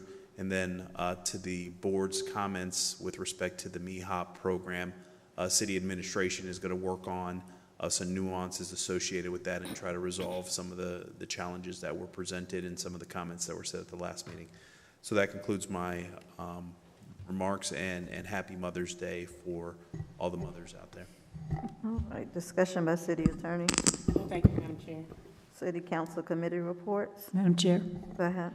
I attended the League of Cities Board of Directors meeting on March 27th, as well as a general meeting. I'm honored to have been nominated to be first vice president of the Palm Beach County League of Cities, and I'll also be appointed to serve on the Florida League of Cities Board of Directors. The installation gala will take place at the Kravitz on May 25th at 11 a.m. I attended the Palm Beach County North Chamber of Commerce Business Before Hours breakfast, where we honored our first responders. I know I said this last week at the CRA meeting, but I do want to mention again that Officer Breland Ivory, congratulations, was awarded the prestigious Valor Award. I attended the Homeless Advisory Board hunger presentation at the County Vista Center and learned a lot about the children here in Riviera Beach who are a part of the McKinney-Vento program that provides services to homeless children in our schools. And I'm going to provide the slides from that presentation to the city manager. I also attended the Intergovernmental Issues Forum on Friday. We discussed the GIS post-disaster damage assessment and the housing plan, and I continue to meet weekly with our internal tourism committee. All right, anyone else for committee reports?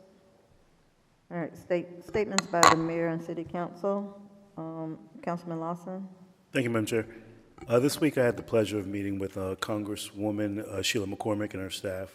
We had a very productive conversation in reference to Riviera Beach and establishing a working relationship with our federal partners. It does appear, though, that the city of Riviera Beach will not be receiving a direct allocation of federal dollars for our community projects. Her office will be releasing a list of the projects that were approved. However, we did discuss future appropriations and the request and our city's intent. I think that one of the biggest things that we have not done is building a strong relationship with our congressperson. Rest in peace to our former congressman, but I think we need to just be more of an advocate and a partner with our federal representative, because right now they have the ability and the opportunity of earmarking dollars. So that really gives us a plan and an option to outline what the funding is going to look like for our city, especially with $500 million of development over the next 3 to 5 years. So one of the things that we came up and that was actually discussed was looking at possibly having staff look at the possibility of providing space for our state and federal representatives, maybe in the Port Center or the library, the Public Works Building, or even our future City Hall facility. As we know, West Palm, they have facilities for their legislation, so giving the opportunity for our residents to have direct access to our congressperson, our senator, our House rep, right here in the city, and make it easy and accessible. That would be an amazing opportunity. And then it also gives our staff the ability to just walk down to their office. So looking currently at the space that we have, if the Port Center has any space available for them, Congresswoman Sheila McCormick, I think that'd be a good opportunity for them to engage. Understanding that most federal programs, they require local government match. So taking a comprehensive plan at our looks or requests and possibly submitting larger projects and budgeting and preparing for them. Addressing this housing crisis and building a true relationship with the city and her office was something that we're going to make a conscious effort on doing, whether it's monthly or bi-monthly meetings with her and the staff as well. 2 events that we have coming up are going to be Saturday, May 7th. There is a lupus awareness event. It's Fitness and Networking Expo at Hearst Chapel. It's going to be at 11 a.m. until 3 p.m. This Saturday. It's an event where there's going to be free admission, free breakfast and lunch, giveaways, and multiple vendors talking about lupus awareness. And then in the afternoon, doors open at 5 p.m. May 7th, a celebration of the city's centennial celebration with my office and Sincere 2000. It is going to be a charity boxing event, amateur boxing. Boxing with a cause. So we're asking our young people, we're asking our kids to come support and come be a part of this event. We're asking them to put the guns down and pick the gloves up. We want to really teach them about mental health, mental awareness. Suicide prevention is going to be the focus on this event this Saturday. So please join us. Thank you so much. Have a great night. Happy Mother's Day. Thank you. Mr. McCoy? No, ma'am. Ms. Lanier? This week, our city recognizes and honors our teachers for their tireless effort on behalf of the students in this great city of Riviera Beach. Teachers have one of the most challenging and most fulfilling jobs, literally shaping and changing lives. Especially during Teacher Appreciation Week, we celebrate and thank the vital role you play in supporting students and strengthening the future of our nation. We're also excited about the most recent developments of the traffic calming project on District 3, 13th Street Traffic Circle is well underway. Last week, the engineering team installed beautiful plants. It may have been Public Works. Beautiful plants in the center of the circle along with directional signage. Healthy Neighbors has funding available for faith-based organizations, healthy food access, root causes of trauma and violence, and small business startup. Launched in the fall of 2016, Healthy Neighbors became the 4th Healthier Together community encompassing Riviera Beach and northern West Palm Beach. Healthier Neighbors' focus is behavioral health, which is defined by community as being resilient, where neighbors are engaged and empowered and are balanced in mind, body, and spirit. So of all those faith-based organizations, there is money available through this entity, Healthy Neighbors.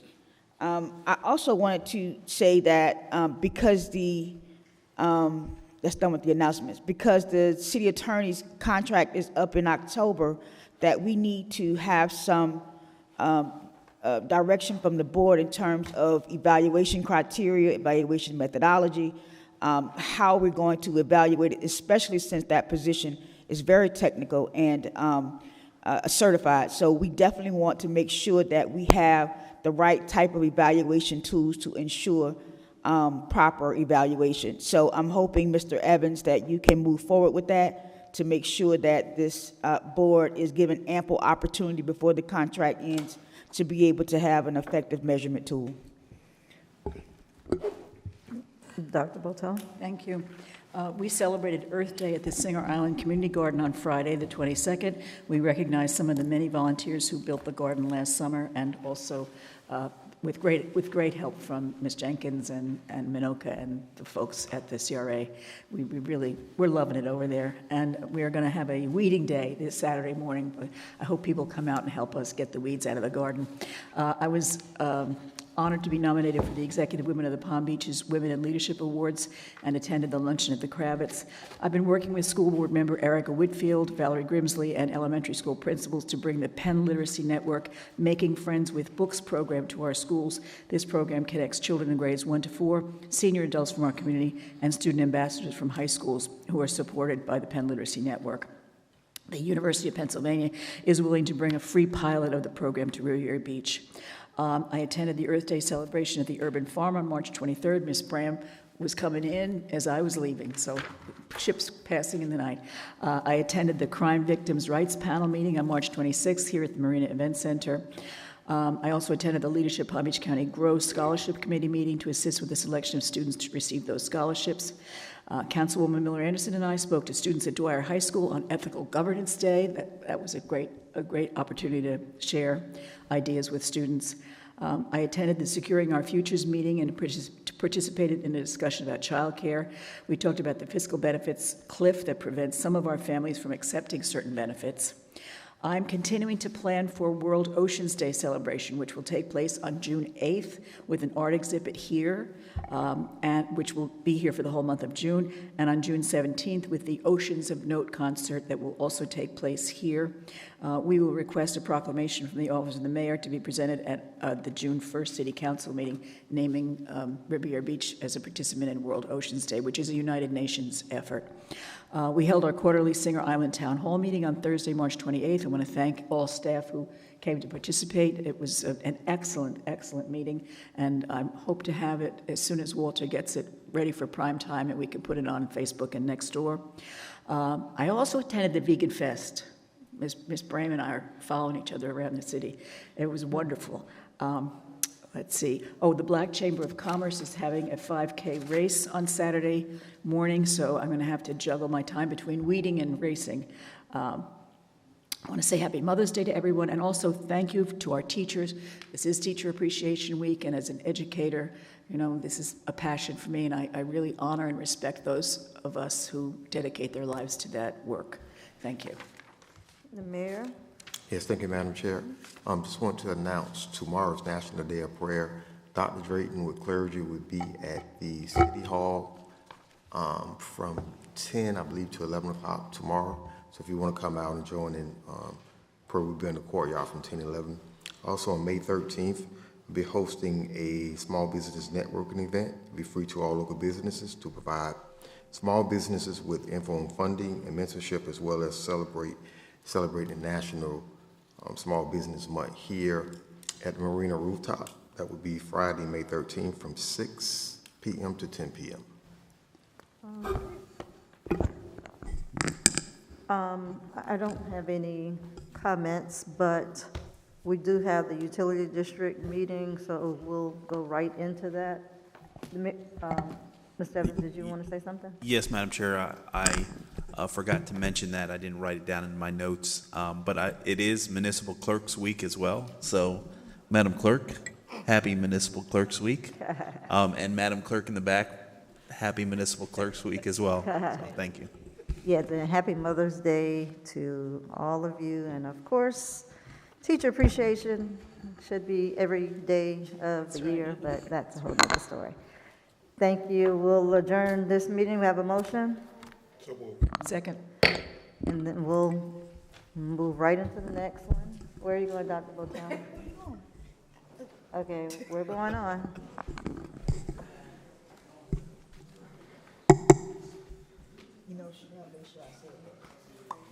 Of course.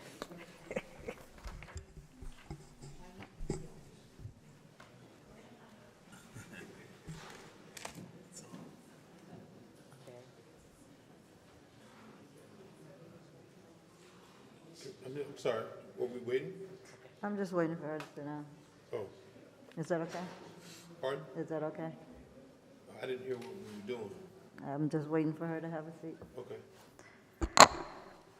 Like to call to order the Emergency Utility Special District meeting, May 4th, 2022, 9:27 p.m. Madam Clerk? Chairperson Kashamba Miller Anderson. Present. Vice Chair Shirley Lanier. Present. Board Member Trodrick McCoy. Here. Board Member Julia Botel. Board Member Douglas Lawson. Here. Ex officio Board Member Mayor Ronnie Felder. City Manager Jonathan Evans. Present. Executive Director Michael Lowe. Here.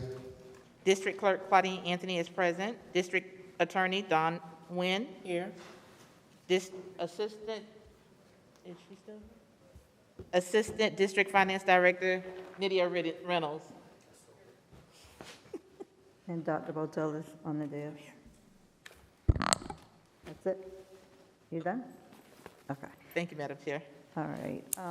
Since we're moving in, I think if we're still recording, can we just allow the invocation and pledge of allegiance from the city meeting to work?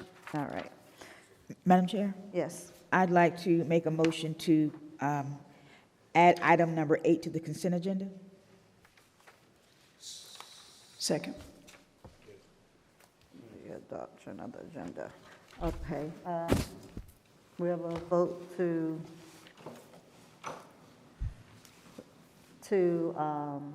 move it to consent. Can we adopt the agenda first and then make the change, or? Madam Chair? Okay, let's just move on the way it is. Yep, I mean, yep, it go seems to ahead. be too complicated. Yep, go Let's ahead. just move forward the way it is. Go ahead. We have a motion to adopt the agenda. So moved. Second. All right. Madam Clerk? Board Member McCoy. Yes. Board Member Botel. Yes. Board Member Lawson. Yes. Vice Chair Lanier. Yes. Chair Miller Anderson. Yes. Motion approved. Any disclosures? Adoption of the agenda? Did I just say that? Lord have mercy. All right, we don't have any consent in none of the other items, so let's go to regular agenda item number 8.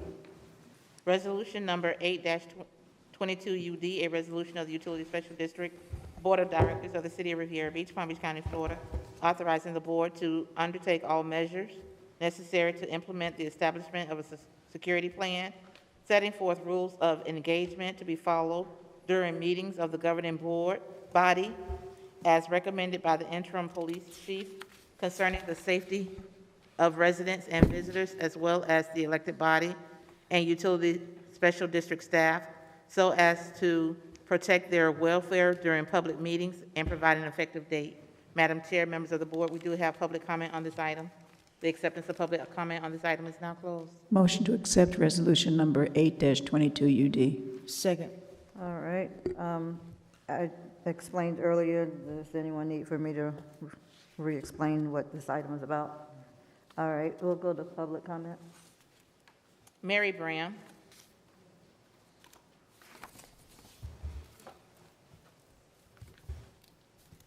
Madam Chair, members of the board, while Ms. Bram is coming up, we do have a public comment card under the public comment section. The general public comment? Yes, ma'am. We're on item number 8A, Ms. Brown. Public comment now? We're going to follow the agenda, yes. We're doing 8A right now. Okay.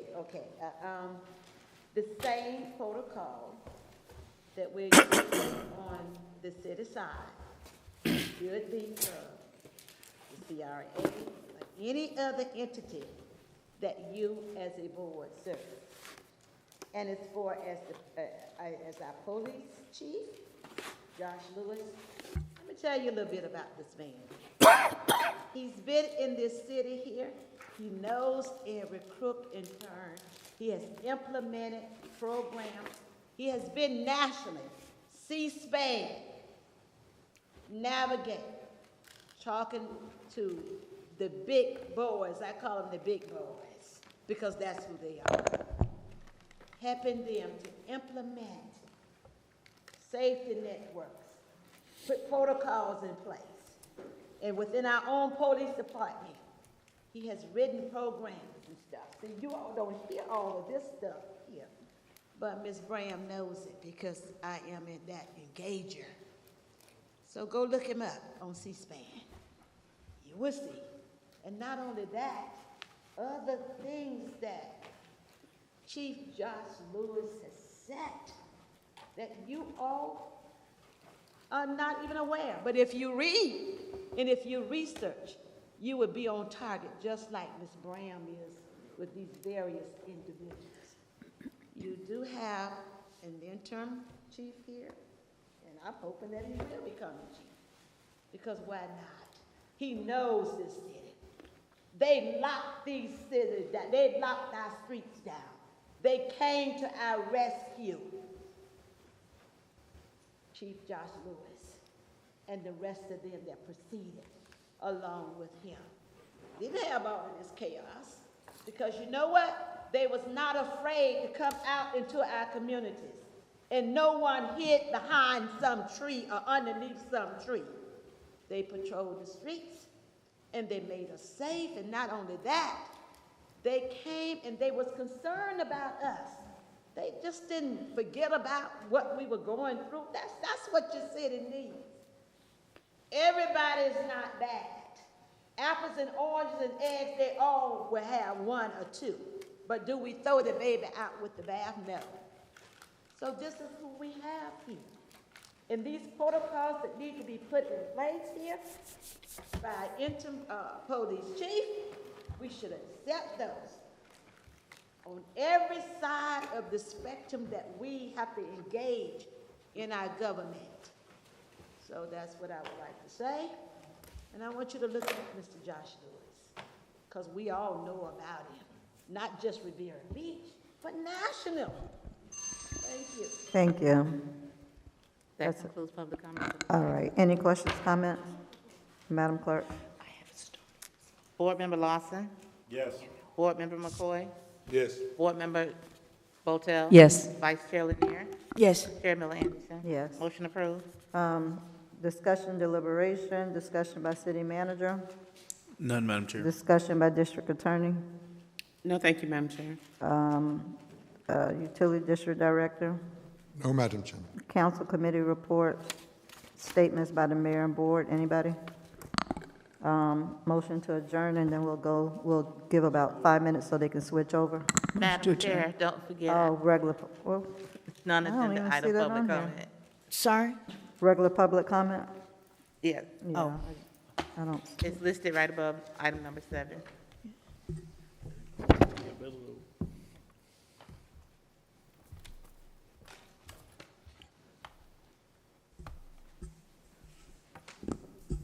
Please be reminded the Board of Directors has adopted rules of decorum, public conduct during official meetings, which has been posted at the front desk. In an effort to preserve order, if any of the rules are not adhered to, the Board of Directors Chair may have any disruptive speaker or attendee removed from the podium, from the meeting, and/or the building if necessary. Please govern yourselves accordingly. Mary Bram.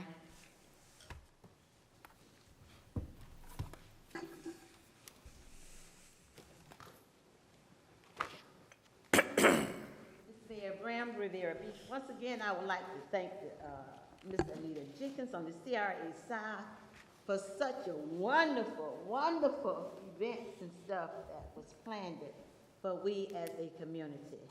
And not just that, any other entity over on the island and stuff too. They all made us welcome, and we just had a good time. I also would like to thank our fire department and the young men. See, Chief Curd heard what I said last year when I said that we should bring the young'uns in so that they can lead the way. Y'all heard what I say, young'uns, okay? So Ms. Bam got a birthday coming up pretty soon. But the young men and women that will lead us into the 21st century, I'm very proud of Terrence Hill and Darren. And Ms. Gramsley. He has been in Ms. Gramsley's program ever since he was in the 9th grade. Why Ms. Graham know these things? Because I go in these places and I engage in these children. And a lot of times they would tell you anything that you would want to know, but they gains your trust. So when I go and visit them, they start telling on one another. That's how I learn a lot of things. So, and he has been with Ms. Grimsley, and Ms. Grimsley encouraged these children. She does not give up on them. It was asked, what is her title? And I said, well, she's the do lady.